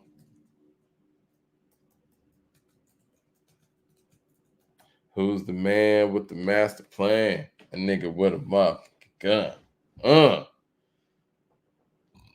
Well, if I'm going to impose my opinions on any of them, What's My Name is a monster, man. What's My Name is a monster. Snoop Doggy Dogg. How did a nigga with a gun even get votes on this, man? It's the bow to the wild, creeping and crawling. You can guess y'allin'. Snoop Doggy Dogg in the motherfucking house like every day. And I'm right back up in you with Dr. Dre. Like I said, niggas can't with this shit that I drop, because it don't stop. Mr. 187 on a motherfucking cock, tip top, never the Glock, just a nut and a hat. Robbing motherfuckers and I kill them blood clots because I'm creep through the paw, because I'm think with the paw, because I'm Snoop Doggy who, Doggy Wood. Yeah. All right. It's literally 4-3. It's about to get kind of shaky. It's about to get shaky. We got Rat-a-Tat-Tat up next. Uh-oh. Better song. Yeah, I want to take these conversations to Rumble for sure. If we could play the music, I want to take these conversations over there, man. Because I would love to play both of these records. Like, improve though. All right. So we got Rat-a-Tat-Tat here. And then we got, interesting. For all my niggas and bitches. All right.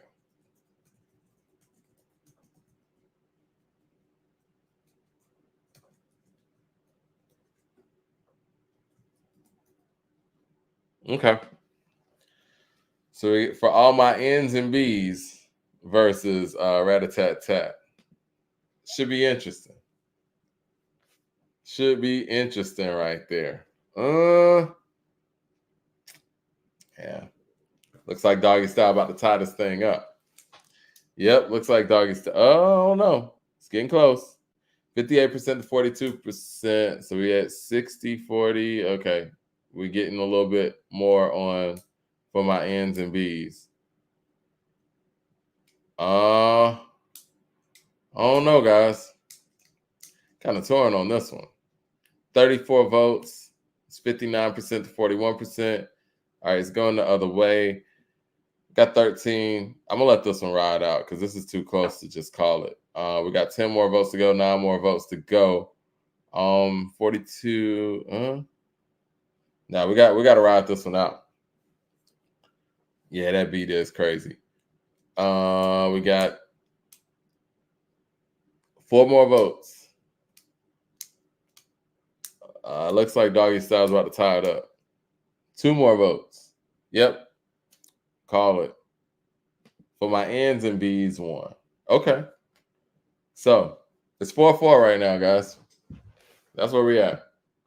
4-4. What are we going to do about these extra songs, though, man?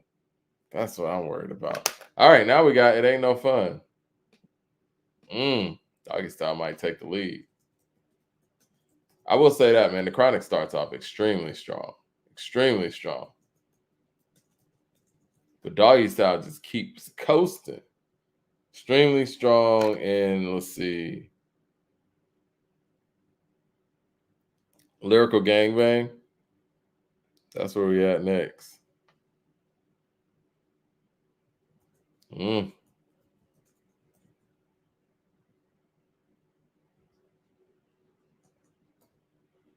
Ain't No Fun in Lyrical Gangbang. I mean, I'm sorry. I think that, I think Doggystyle might take the lead on this one.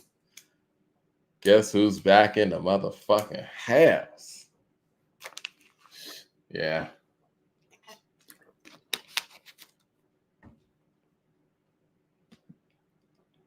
What you gonna do? 34 votes. Yeah, I mean, look, that's done. I'm sorry. We ain't even got to finish that. It ain't got no chance in coming back. This is a blowout. Okay. And then we got High Power. Okay.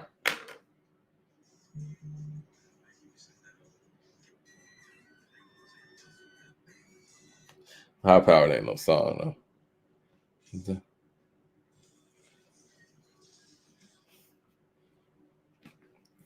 But see, that's when we start getting a whole bunch of skits, too. I'm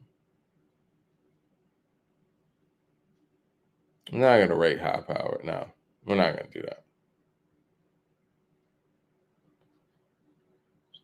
All right. Stranded on Death Row. Got to do it.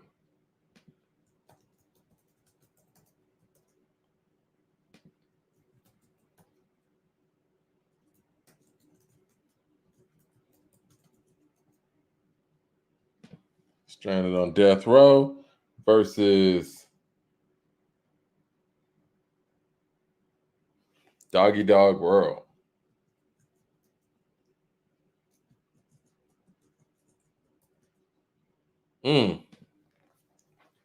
That's a good one.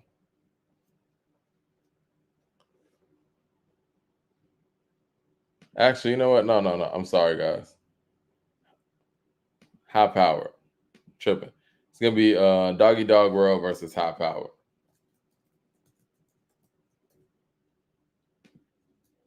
What am I doing? I'm trying to cheat. That's what I'm doing. I'm trying to cheat for the Chronic. All right. High Power versus Doggy Dog World.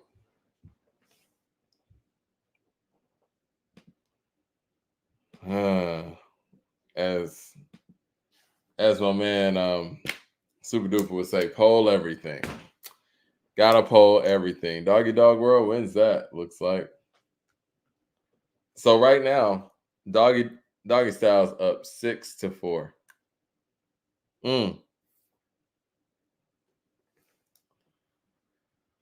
6-4. And then we're gonna have Stranded on Death Row up against. Stranded on Death Row is gonna go up against G's and Hustlers.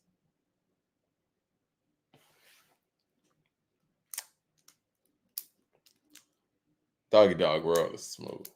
That's a great record. I'm so glad they made a single of that. I'm so glad they made a music video for that.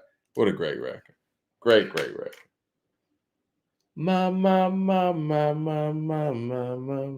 Yes, a blowout. Doggy Dog World won that one. So we're gonna go G's and Hustlers versus Stranded on Death Row.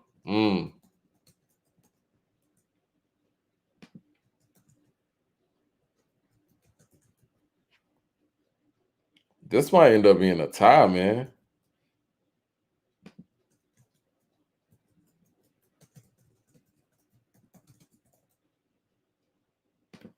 G's and Hustlers versus Stranded on Death Row. Because right now it's 6-4. The Chronic has to win everything else for this to be a tie. Gin and Juice got robbed. Oh, G's and Hustlers is no, this is important. This one's really important.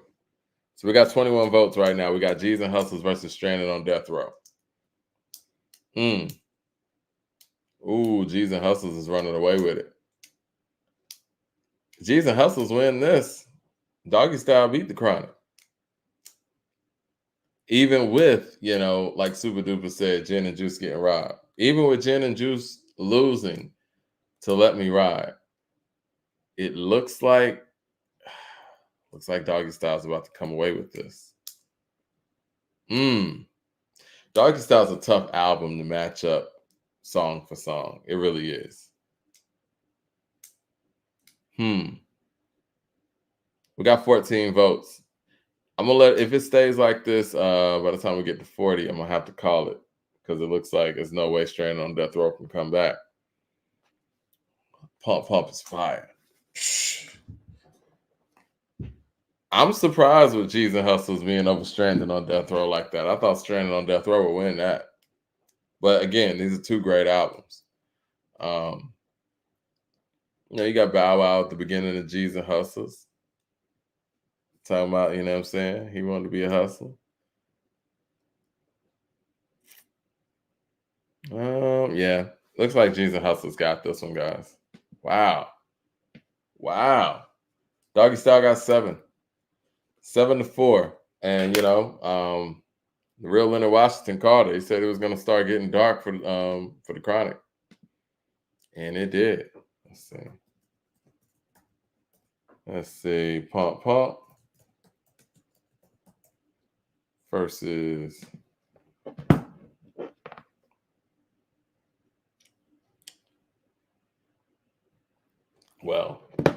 this was the this was the Ace of Spades right here. This is the big joker. This was the big joker right here. Pump versus It Just Ain't Ish.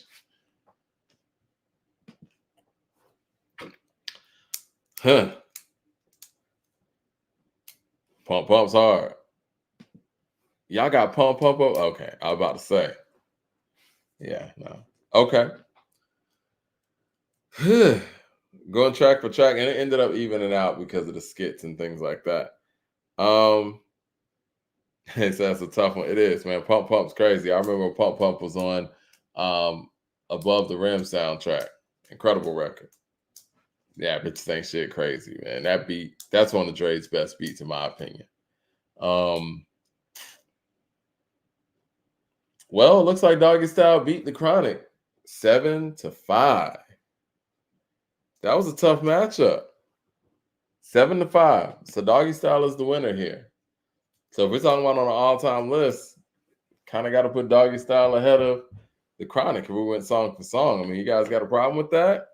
I want to see what the people think about that. Mad Max in the Super Chat says, Snoop smoking on Dre Pack.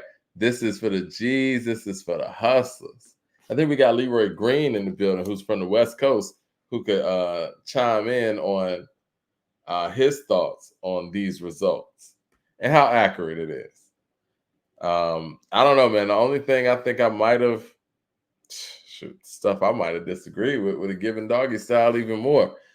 Like I said, I think as an album, if we're talking about substance, For talking about substance, I give the Chronic the edge over that. We're talking about production. Hold on 1 second. Let's get him in here. Let's get Leroy in here. Talking about production. I don't know. I don't know. Production, man, I might go Doggystyle again. Now, rhyme-wise, that's Doggystyle. Substance-wise, I think that's going to go more towards the Chronic. Because, again, you're talking about the LA riots. You have a lot of things to cover when it comes to that. You got the day niggas took over. It sounds like the soundtrack or the undertone of the LA riots and what was going on in LA at the time. So, yeah, it's a little different when it comes to those things. But Doggystyle is just the quintessential gangster part, you know? And it looks like the gangster party actually won. Doggystyle is tough to match up against any album. So, all right, if that's the case, this is what my top 5 looks like. I got Illmatic. I got It Takes a Nation of Millions to Hold Us Back. I got Only Built for Cuban Links. I got Aquemini. Then I'm gonna go Doggystyle. I'm gonna go Doggystyle to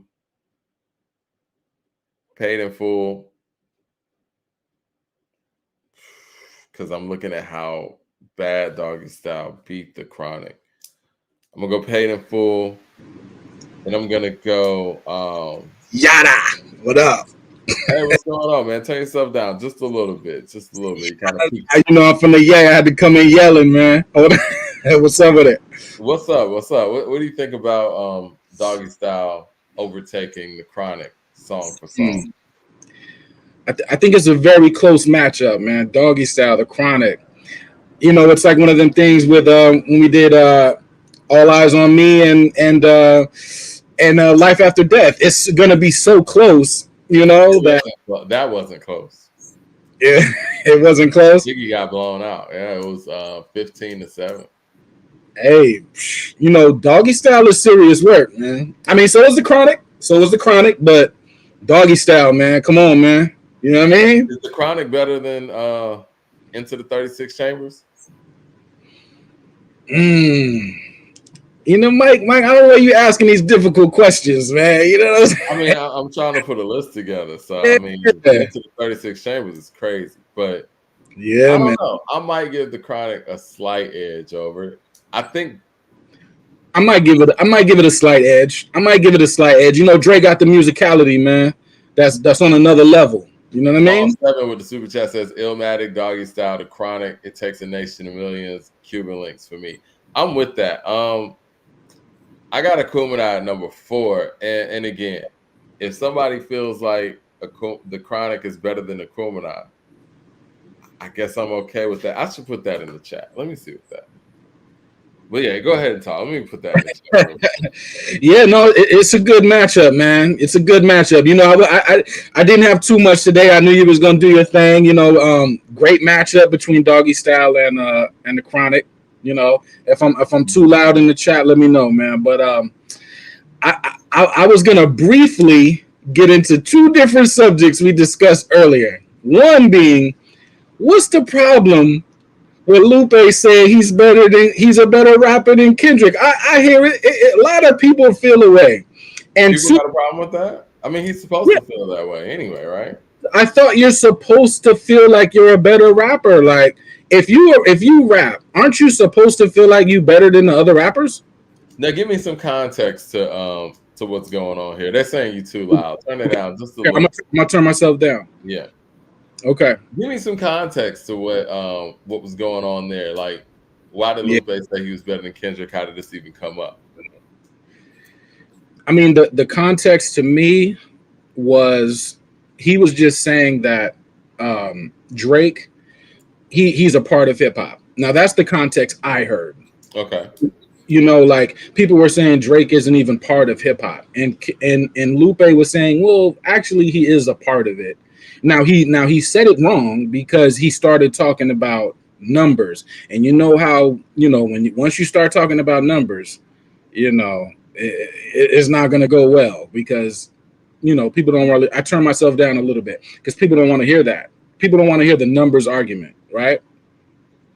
So, but I'm just saying in general, Lupe feels like he's a better rapper. Like I thought that was like regular rapper talk. I don't, and he's always been that same way ever since he came out. He's been that same way. Like, who has a problem with it though? I mean, mm, this is the thing with Kendrick, and I don't want this to turn into a Kendrick show like that, but yeah, I feel like when it comes to Kendrick, you can't win for losing when it comes to the competitive side of it. If you come at him and you're Lupe, or you say something that's less than favorable, then you're a hater or a clout chaser.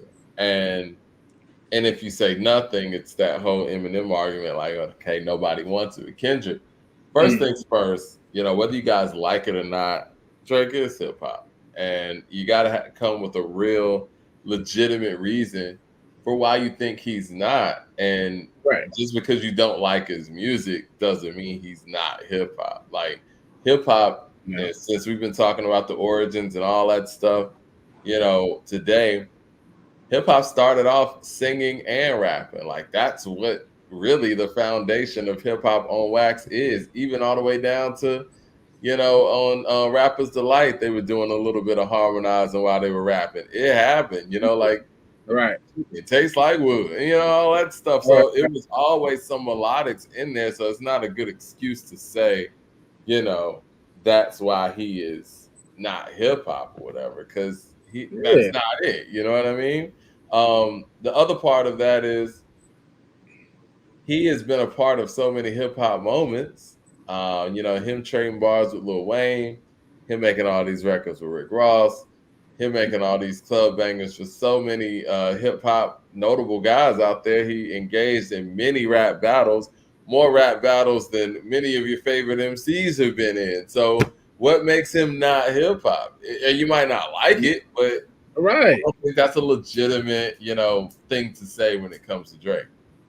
Right. He's hip hop, y'all. I mean, it may not be your kind of hip hop, but Drake, come on now. Like, we know he's hip hop. I mean, he does rap. You know what I mean? Like, come on now. And he's pretty good at it. You know what I'm saying? Like, he's not one of my favorite MCs or lyricists or whatever. But if you feel like some of the other, mainstream rappers from previous generations can rap, you got to prove to me why you think that Drake can't rap. Like, he can rap. Yeah, I think he proved that on. On Family Matters and stuff like that. Now, if you think he's corny and all of that, that's a whole nother argument. But I think that, again, we're in an era where people are so close to the artist because you have social media and you have, a backlog of some corny things that a rapper might have done, been a part of, said, posted, and that gets added to what you think about that artist. I think Lupe probably deals with that to a certain extent too. I think T.I.'s dealt with that as well. But in a previous era, like all you knew was what was on record. And I think that's what we should be judging. I mean, yeah, if you think Drake is a cornball or whatever, that's something else. But if you're looking at the music and you're looking at what he's done in this game, it's hard to say that he's not, hip hop, if you will. Now, I do think this. Now, let me put all that aside and say. Somebody talking about he thinks he's smart. Me now, but being smart, and they bring that up about Lupe. Well, Lupe thinks he's smart. I thought being smart was like a good thing. It should be. But I think that it's a turn off when people feel like, they know more than everybody. And, it's a difference between being smart and being a know-it-all, right? And being one of those people that feels like their opinions are the end-all, be-all. And I think that when you walk around like that, nobody gets anywhere in any conversation. I think that's why some people clash and you hear debates full of nothing because nobody's listening to each other and they're just listening. They're not even listening, but they're waiting for their turn to talk. They want to just debate just to debate. And I think that that's what turns people off when people think they're the end all be all of opinions, and they think that their opinion outweighs everything. And I think that, Lupe is a very smart guy. I mean, super intelligent. I think that he kind of rubs people the wrong way in that sense. One thing I'll give Kendrick, the fact that Kendrick doesn't really participate in social media like that has been a plus for him. And I think that's what kind of separates him from his era and his generation. He's above it all. He doesn't go out there and do too much. He puts it all in the music. He's not out here doing all these posts. He's not out here liking posts. And, you know, I think Drake's doing too much social media wise. And even I saw a clip of Drake out there dancing to They Not Like Us. It's like, no, man, just chill, man. I mean, he's troll, man. He's going to troll. It's like, you know, Lupe is going to troll. You know, certain people are going to troll, but I, you know, it's just a mystery to me why people have such a problem. You know, everybody in this space has probably learned something from Lupe Fiasco over the last 20 years. If you have not learned anything from Lupe Fiasco and you've been in hip hop 20 years, I question your ears. Now, as far as him being the smartest person in the room, he works at MIT right now. He knows when he goes in that building, he ain't the smartest guy in that building. The clip was fake. Okay, cool. Thanks for that. Yeah. In the background, y'all, I got Tariq Nasheed's Hidden Colors DVDs. Hopefully, y'all have seen these DVDs. It's messed up. It looked better when I did it at first, but hopefully, y'all have seen these DVDs, man. I don't agree with everything the man says, but I agree with 95% of it because I feel like he's accurate. When he does his research, the research is accurate, and I can appreciate that. You know what I mean? So. You know, it's funny when people say that, like, you know, who agrees with every single thing that another person, you know, says. Like, some of my best friends, I don't agree with. Like, we disagree all the time, but it's still cool. My mere thoughts of the super chat says, To Pimp a Butterfly versus B, who you got? I think B is the better album, in my opinion. To Pimp a Butterfly is such a loaded case. I think that's one of those albums similar to Akumanai in the sense where it's such a great collection of work, but I don't know how well it would do song for song versus some of the greatest hip hop albums out there. You know what I mean? And I think that's a whole different ball game when you're, you know, judging an album song for song. Now, Common's B is one of those albums that I think it flows great and I think it fares very well song for song, but it doesn't have those quintessential home runs. The home runs on B are songs like The Corner or Go or, in my opinion, Shy City. But I don't know how well that fares up against an album like All Eyes on Me or something. Tough. Yeah, it's tough. It's tough. I would have to give it to B there, but that's a tough. You know, they're two different type of MCs, man. So, okay, this is what I was going to say, too. I want to finish my thought.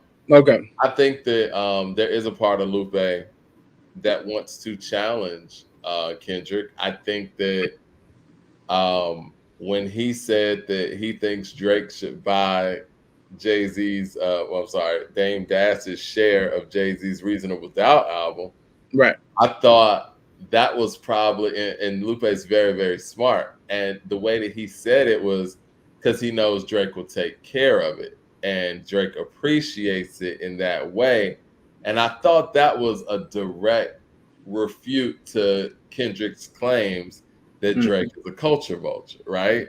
And a colonizer, because that's the narrative of They're Not Like Us, right? The fact that Drake is a colonizer. And I think with that poster, with that comment, Lupe was refuting the notion that Drake is a colonizer, and he thinks that Drake is so important as a figure in hip hop that he should own a piece of one of our greatest MCs' most important piece of work. And I think that in Lupe's mind, he wants Kendrick to say something to refute that so that he can go out there and mix it up a little bit. Because the truth is, Kendrick doesn't want it with Lupe in a rap battle. And that's just the truth. That is just the God honest truth. I think a person is going to be who they are on Monday through Sunday. Lupe has kind of always been baiting people to battle him. This is not like a new phenomenon. He's been this way, and he'll kind of troll you, and he'll kind of, you know what I mean? Like but I think it's personal? No. Do I think he hates Kendrick Lamar? Like he has a vengeance? Like, no. I think the man really likes to rap, man. Do you think that he thinks Kendrick Lamar is overrated? Yes, I think he thinks that only because I believe he said that before. So, yeah, and I think that, I don't think that's necessarily hate though.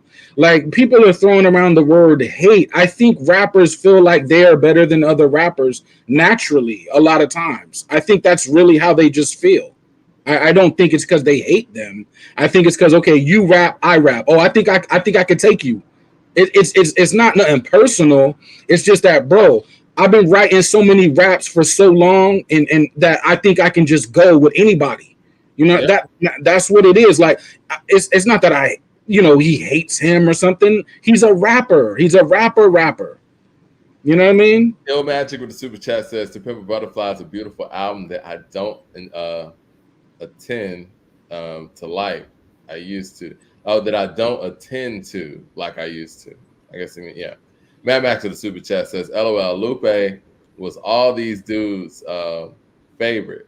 But once he gave Drake his favorite, and now dudes calling him corny. And I know it all. Excuse me. Dudes say that 50 not a top MC because he's standing next to Drake.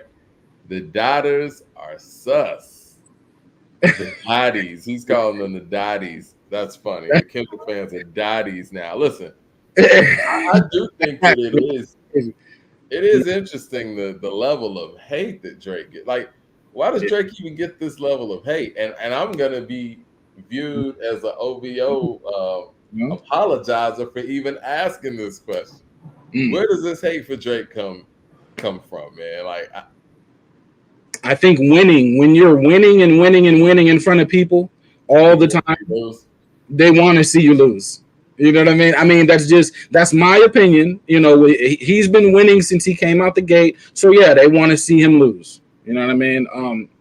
So that's one thing. So the Lupe thing, I think we can get past that. The hip hop thing on who started hip hop, in my opinion, there are some battles that we as Black people should fight, and then there's other battles we can let go. Now, those that want to fight this battle, I'm with you. If we're gonna fight this battle, right? Our role in hip hop, then does it stop in hip hop, or are we going to, because there are political stuff going on right now, and everyone's gonna stay away from that situation. I'm not mad. I ain't come here to judge. I ain't come here to tell people what to think. I came here to ask what is hip hop's role in politics in 2024. I'm asking. I'm not telling y'all what to think. You know what I mean? Hip hop's role ever been in politics, though? What has politics ever really done for hip hop, I guess you could say? And what does hip hop actually want from politics? I have the same question that you have, my friend. So I don't think there is a role. I think that I think its role is the same as entertainers' role when it comes to politics. It feels like, and I could be wrong, the politicians pay said company, whether that be radio station, whether that be artist management, whether that be record label, to put some level of support behind, a certain candidate, and hope that that artist's loyal following will actually fall in line and think along the lines of said artist. Now, I think the problem is now, and I saw a post where John Legend, he posted something about, this is after Biden dropped out, and he was talking about all of the good things Biden did, this, that, and the third. And the people in the comments were like, you're a millionaire. And I think that the days of people who are financially well off being able to tell the everyday working class person what the world looks like is over. People were just like, yeah, it looks like that to you and for you, but you're not living the life that, you know, the everyday worker's living, who is trying to make sure that this bill's paid, or having to save this level of money to make sure this over here is paid, or seeing the gas prices gouge, or seeing the grocery prices gouge. Like, you don't have that same struggle, John. And, you know, Right. respectfully, you can't tell people how bad or good or bad it is, really. You don't have that experience. And so I think that's the problem, where, you know, many of the entertainers, especially the bigger ones, or the ones that are big enough to get, I guess, what's the word I'm looking for, to get recruited by said political parties, have. It sounds like you're saying hip hop is a hashtag in politics. It's just a hashtag. I mean, I You know? think that, what part of hip hop are we talking about? Are we talking about the core? Are we talking about the people who are, you know, Right. industry giants that work for major companies? You know, they're Okay. somewhat employees to major companies. Or are we talking about your local DJ? We're talking about hip I'm hop. talking about both, right? Somebody said They're not on the same level, though. You know what I'm saying? Like, people. some of these people are on a first name basis and even a call away from very powerful politicians, whereas others can't get in touch with their local senator. Right, but the people that are local today will be the giants of tomorrow. Would you agree with that? In hip hop, Yeah. I The don't the know. local the Maybe, local maybe DJ not. today, well, the local rapper today has potential to be the giant of tomorrow. Potential, Right? but we Right. don't know. I mean, and again, I think a lot of that is predicated on, you know, the games we play too. You know, so it feels like, and I think a lot of people have this sentiment out here, and I think this is the climate that we're in right now.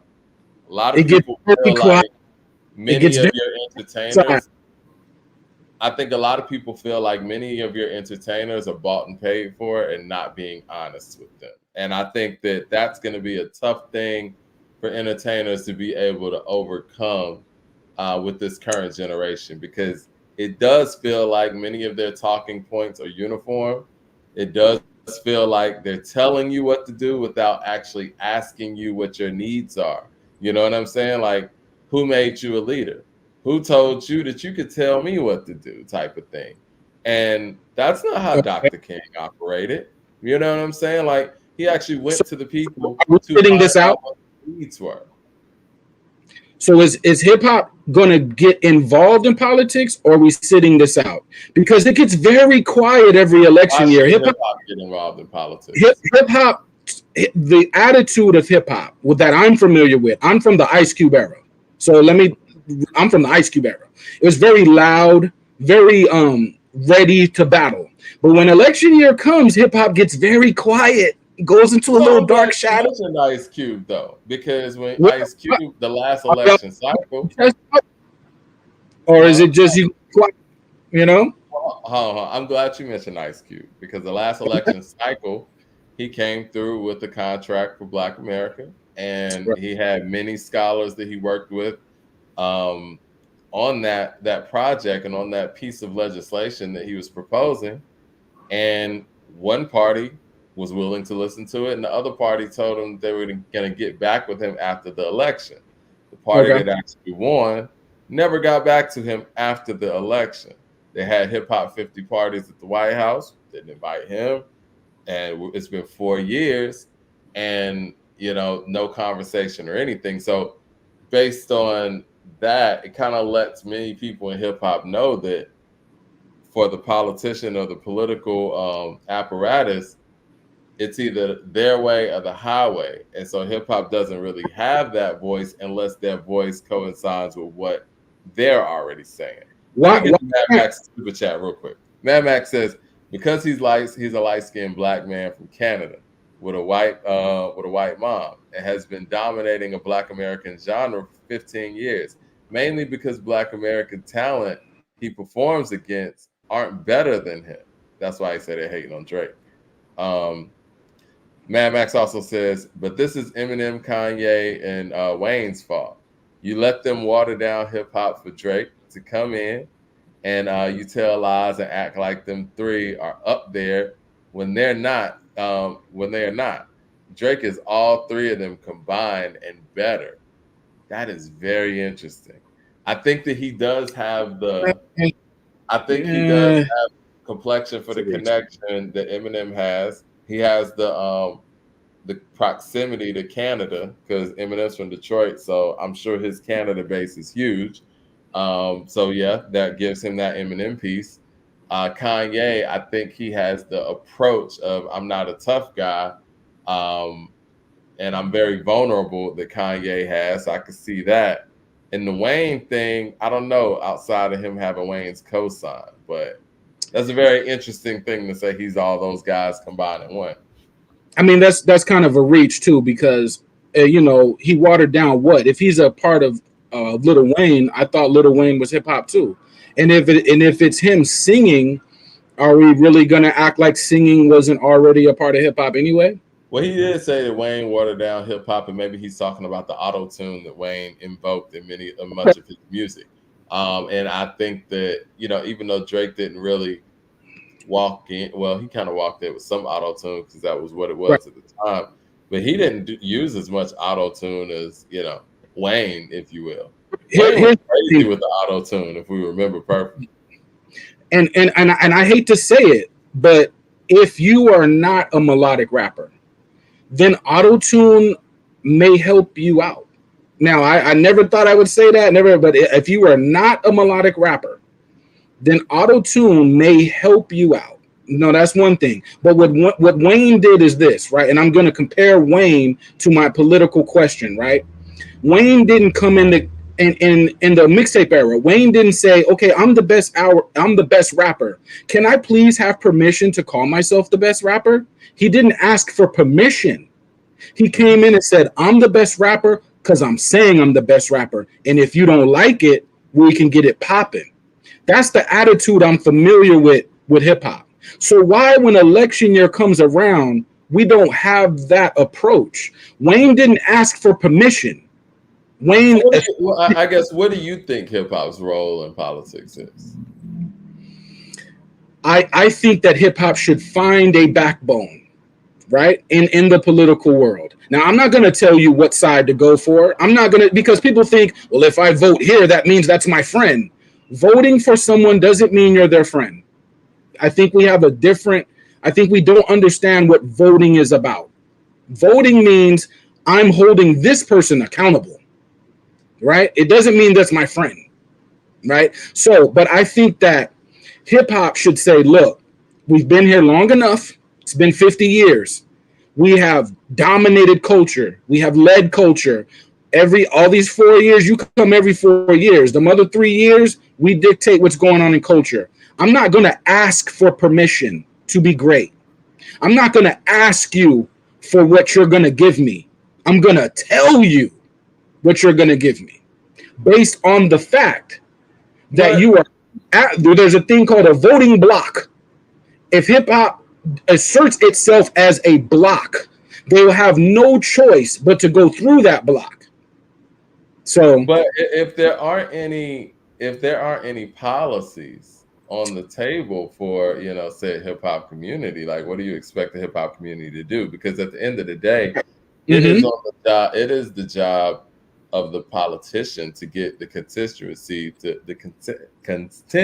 excuse me, to go out there and support them. Like, if you're running for class president and you need the vote of the cheerleading squad or whatnot, you need to find out what that cheerleading squad wants. And you yep. need to go out there and present that to them. It's not really on the cheerleading squad to go out there to you and try to, Here's the demand thing. you do what you need to do to get their vote. They know what the block is. They know where the block is. And Right. so, I mean, the thing is, man, hip hop is not only a diverse community now as far as the people involved from an ethnic standpoint, but just from an age demographic standpoint. It's not the hip-hop of the 90s that was like living within the teenage to late 20s years. Like, we got hip-hop heads that are teenagers all the way up to in their 60s at this point. And so we're Is talking about a whole generation of just hip hoppers. So how do you even pinpoint what the quote unquote hip hop generation even needs, or how do you even pinpoint who the person is that needs to, I guess, be the quote unquote voice of hip hop? There's a lot of different voices out there. So when you say hip hop needs a backbone as far as politics goes, what do you mean? I think, well, okay, can we all agree that we all want to prosper? We can all agree there's a common denominator. Sure. Now, if we opt out, that means we have to stand on our own, which I actually got no problem with. But are we prepared to stand on our own, meaning economically? If we're not going to do that, we have to set some ground rules. Like someone said, when you say opt out, what do you mean? Mean not participate, mean look the other way and act like it's not there. Trump walks in the room, Kamala walks in the room, we turn the other way and act like we don't see him.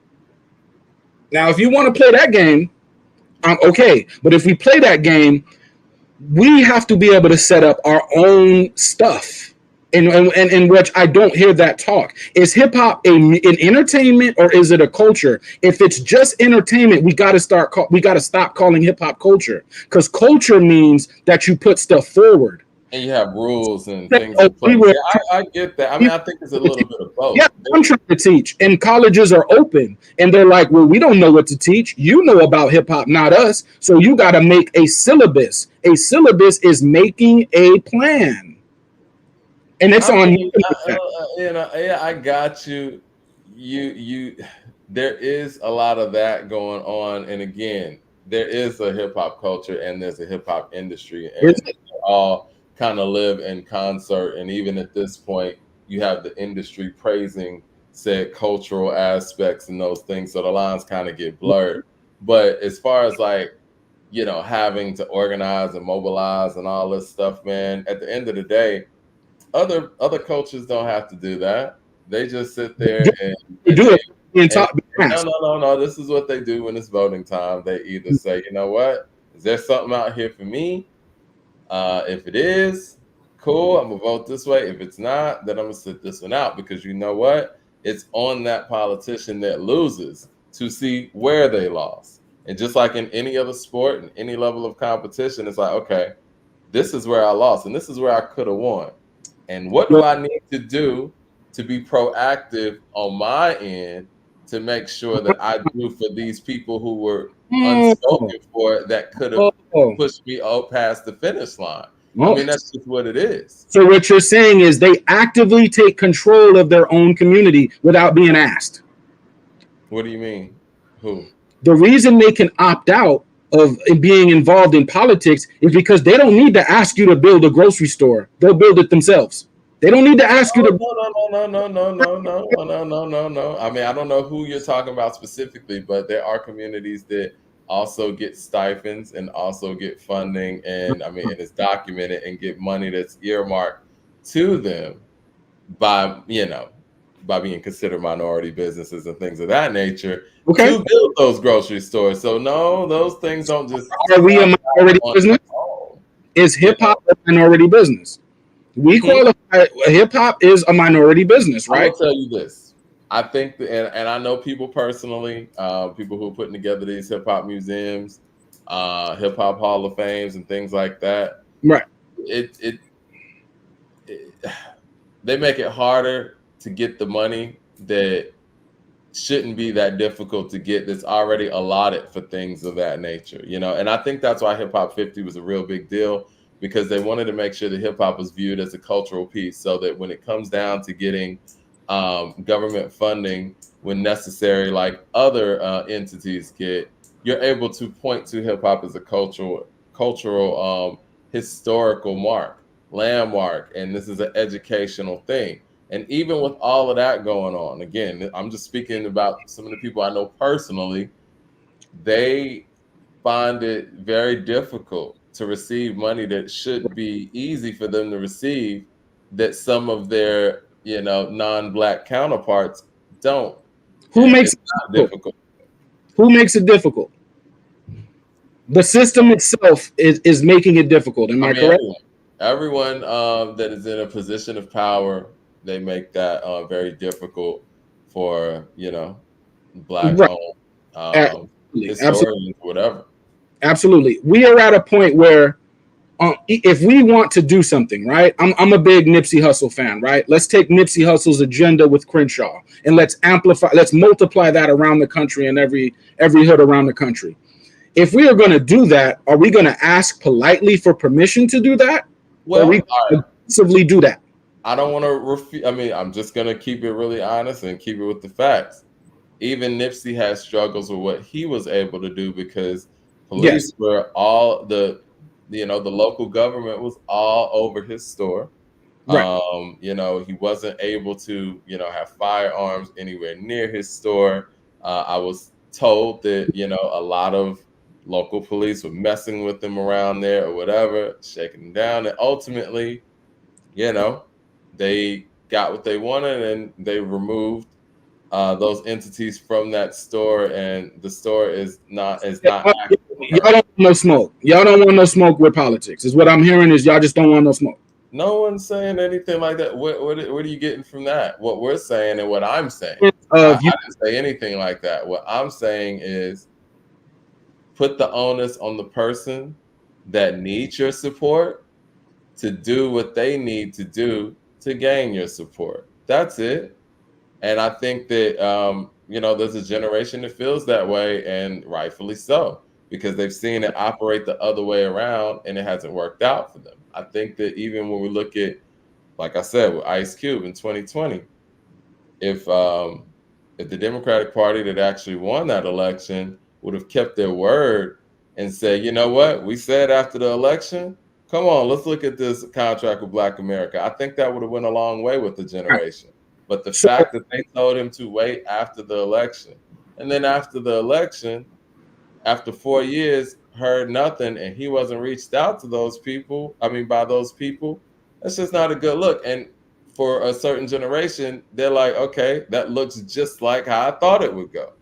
Right. So Ice Cube thought that he was going to ask for something and somebody else was going to give it because he asked, right? What he thought, just like in any type of contract negotiations, and these guys. Can I finish? Just like in any contract negotiation, just because these people are entertainers, they do this all the time.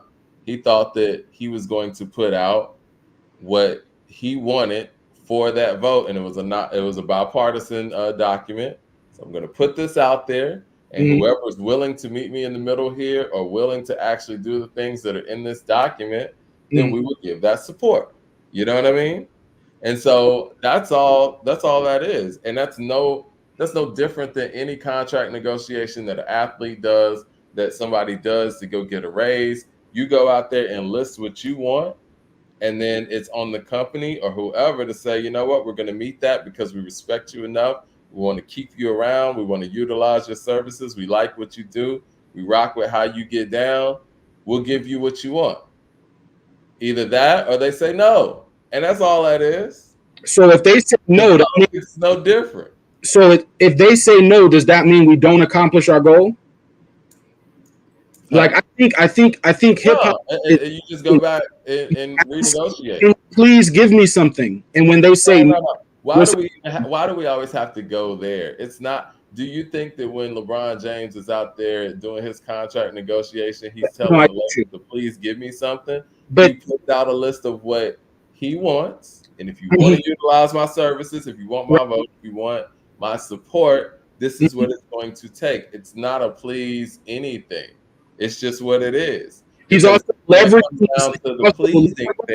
power. He also leverages his power in that debate. Does hip hop leverage its power in political debate? I don't think so. Do we when Ice Cube was out there, did hip hop rally around Ice Cube? Did we leverage the power of, this is a complicated topic with a lot of different layers.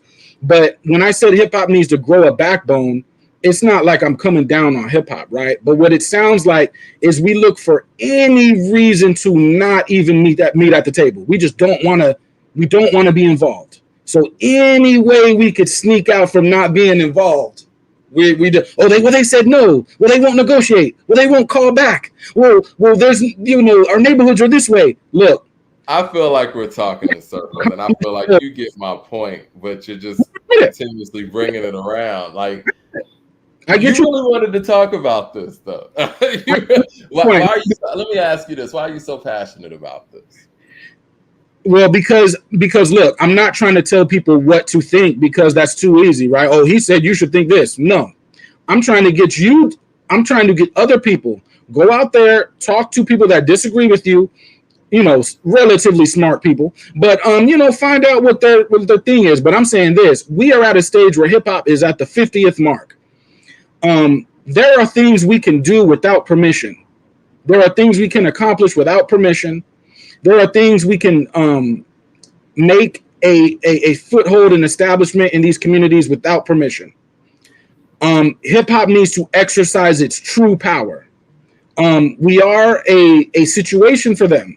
Not for one side, but for the other side, that they need to come through us in order to get a certain amount of support. So if that's the case, then like you said, we need to put an agenda forward, which what I agree with, or some type of plan forward. I think hip hop should come up with one. Now, granted, we've had losses in the past. To accomplish things, it's called struggle and overcoming struggle, right? In hip hop, we feel hold on. When you say hip hop should come up with one, who in hip hop is going to do that, and why isn't? Because my thing is, I have a belief that, and I know people. I figured this was going to happen when we start talking about this stuff. People are going to tune out. They don't want to hear this stuff. You know what I mean? Like, but Leroy really wanted to talk about this, and you know, and I feel like we're talking in circles. But anyway, at the end of the day, when you talk about hip hop needs to do like what. Hip hop is not a person, and you know, and I think that the days of rallying around one person or two people, or saying, you know what, KRS-One needs to put together our document. We've seen too many people get paid for to actually believe that one person should even be assigned to that or should even accomplish that. Everybody's going to go out there, do their own knowledge, and they're going to come together and do what we need to do collectively. And then, you know what I'm saying, move forward from there. When you start putting the onus on a person or a collective, on a person, speak for the whole hip hop, whole hip hop culture, then that's when things are able to be destroyed. And that's when people are able to be compromised. We are the ones calling it culture. To me, it sounds like your entertainment. It don't sound like culture. Because culture is a way of life. Culture is a way of life, meaning there is no leader, meaning everybody practices a way of life. What it sounds like is that you would prefer entertainment. So if that's I wouldn't say prefer, I'm just calling it what it is. Because at the end of the day, bro, like when you're talking about no. The reason why hip hop became something that could actually be careers for individuals and make people multimillionaires and some people billionaires was because it is an industry. Yeah. And you know, and that's just what it is. You know, it would have sustained only so long when, you know, just DJing in the park and, you know, doing backspins on cardboard, because those individuals would have had to go at some point and go get a job. But the fact that it became an industry, yes, it is an industry. It's what it is. Nah, I mean, and when you say entertainment, it is entertainment. It's what it is. No, so it's entertainment. So we got to stop you got to stop using the word culture. It's entertainment. There are cultural aspects to it. There are cultural aspects to it. Jazz is an industry too. It's dancing. Jazz is still a culture. Jazz is a culture and it's an industry. Other cultures, you can only be one or the other, huh? Yes. No. Other cultures, they don't look at individual. They say I represent culture. So they're saying that this is a collective. When other minorities or groups, they use the word culture meaning collective. We use culture individually.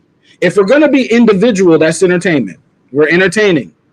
That's your opinion. I just think that, you know, at the end of the day, you're not gonna get just one unison. Challenge the culture, man. You're not gonna get one unison hip hop or collective. You're just not. I mean, it is what it is.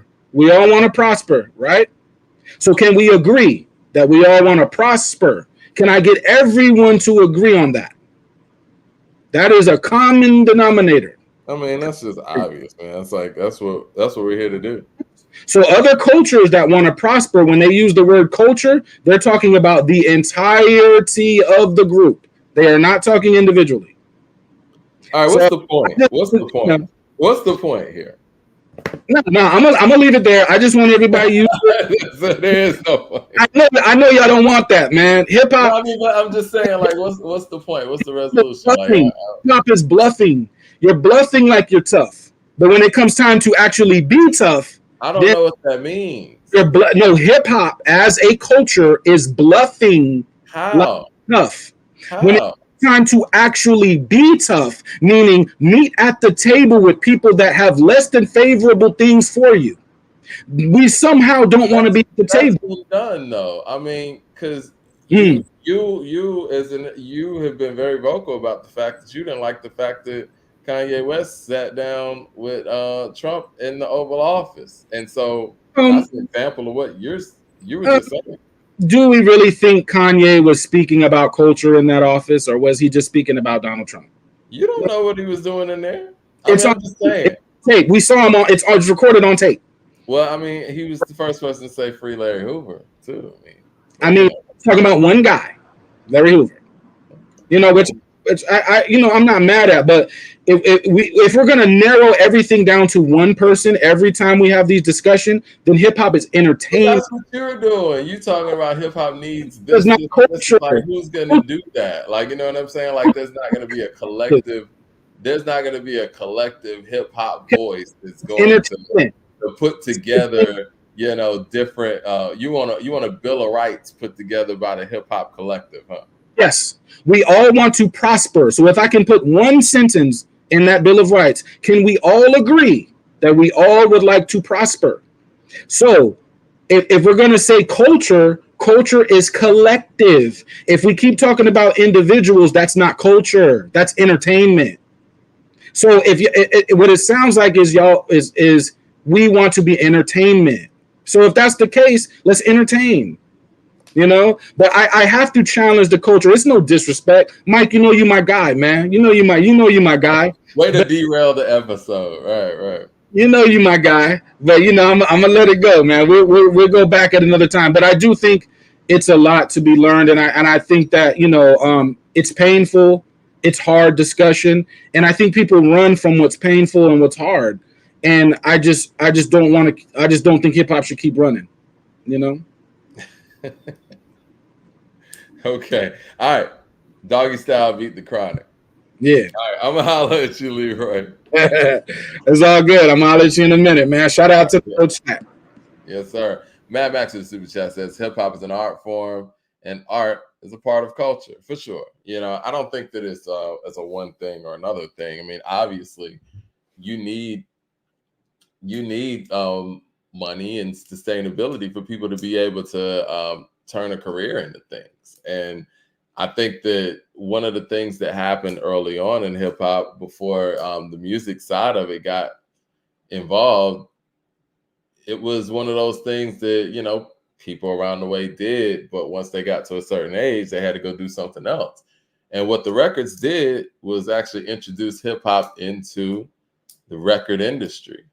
That doesn't take away its cultural aspects. The fact that hip hop did a great job of being able to translate that culture that was street culture, whether it be fashion and everything, they were able to translate that over to the music industry, which influenced fashion, which influenced,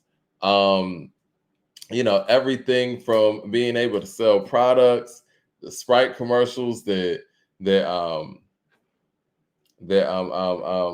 Curtis Blow did. Like, these are things that were necessary for the growth of hip hop music and hip hop culture. And these people who were very fiscally viable, you see it right now with LL Cool J. He's able to take the success that he made in hip hop and go back and do Rock the Bells and do so much for those people that were building blocks for him.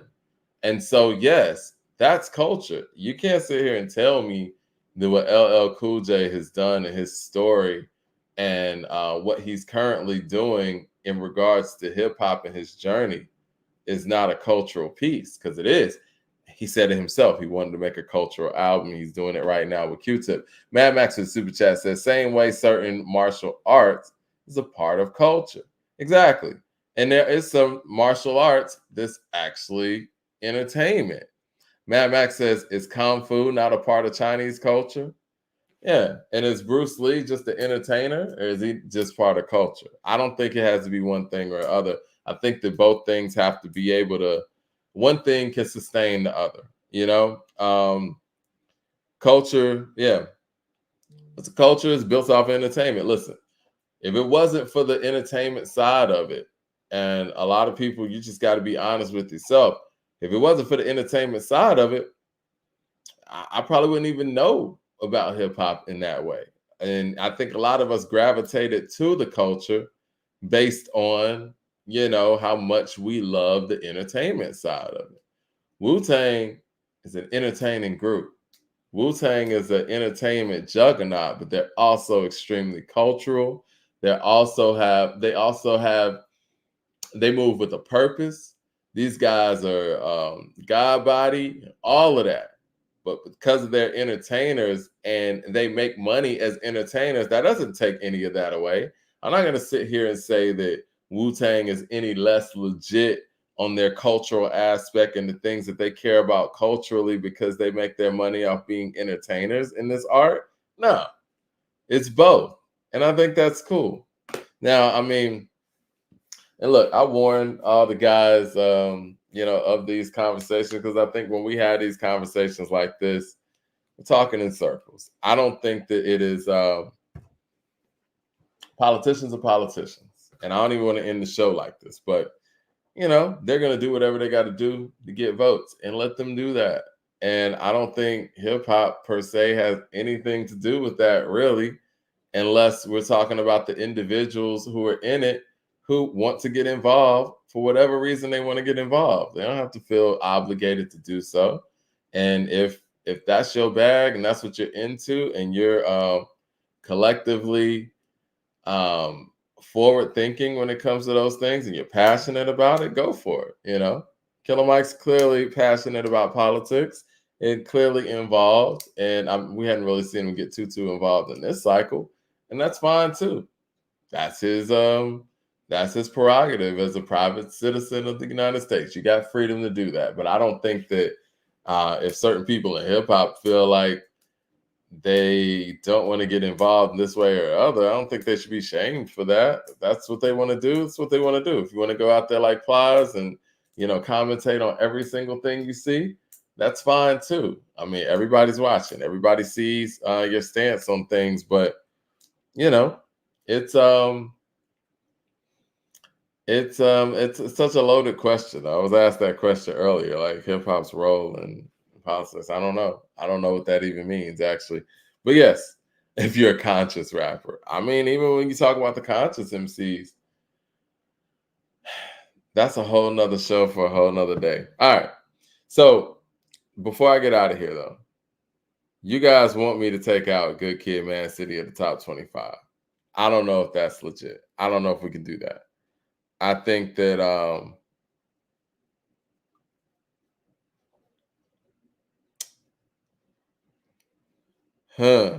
I do think that I do think Moment of Truth belongs here. Moment of Truth is an incredible album. It came out in an incredible year too. Moment of Truth might be better. This is where I struggle with Moment of Truth, because when I'm looking at this list, right? I said take it out. When I look at this list, Illmatic, that, you know, goes without saying. It Takes a Nation. The impact of It Takes a Nation is just staggering. Same thing with Only Built for Cuban Links. You got the Mafioso rap. You got records like Incarcerated Scarfaces. You got, Ice Cream, things of that nature. Akumanai. Outkast's best album, 5 Mic album. One of the best hip hop albums. Yeah, for the folks that just joined, let me just recap the list that I got right now.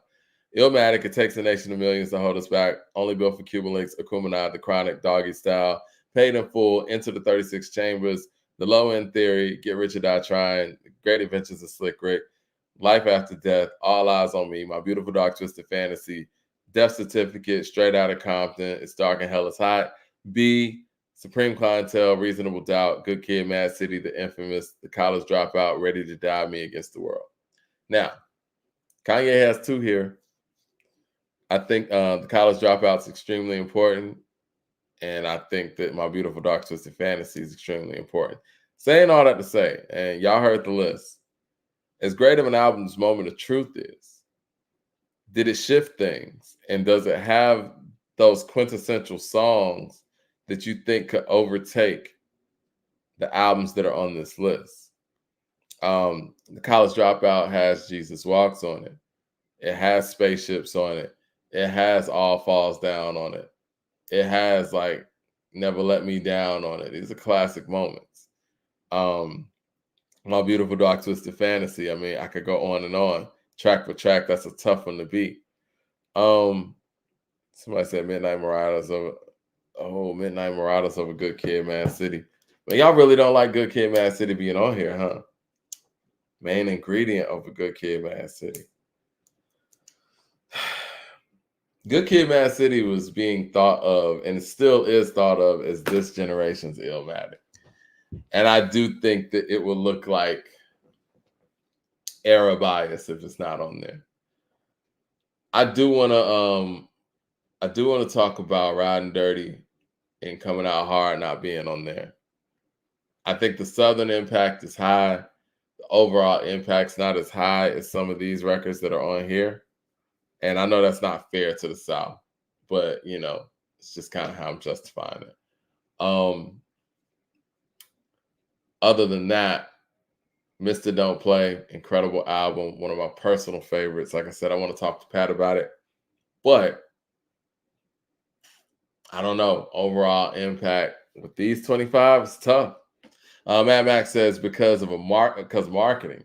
Good Kid, Mad City ain't Illmatic. Be for real. Yeah. Y'all sound like y'all want to go song for song with Good Kid, Mad City and something. Does Good Kid, Mad City need to match up against something song for song? I don't know. I think we might need to do that next episode or something. But yeah, man, I could get Leroy on and ask him about Doggystyle and the Chronic, and we start talking about politics. Lord have mercy. Y'all hit like and subscribe. Make sure y'all check the Tariq Nasheed interview that I did. Part 1's up there right now on According to Hip Hop on the YouTube channel. Part 2 should be coming soon, and hopefully we could do a follow-up soon. Look for some of the upcoming interviews that we got coming up as well. I'm excited about it, man. We got some pretty big names on the list. You know, this is just the beginning, guys. Hit like and subscribe, and I will see you guys next week, or maybe at the end of the week. Who knows? We got to get that Rumble thing going. That's next. You know what? Let's do that. The rest of this week, we're going to get this whole Rumble joint going, and we're going to send you guys the information in our community section. Let's get them Rumble numbers up so we can actually get some music going on and be able to add music to these conversations. Appreciate you guys. Like I said, like and subscribe. And you know what I'm saying? Soon, go to Rumble, like and subscribe as well. Peace.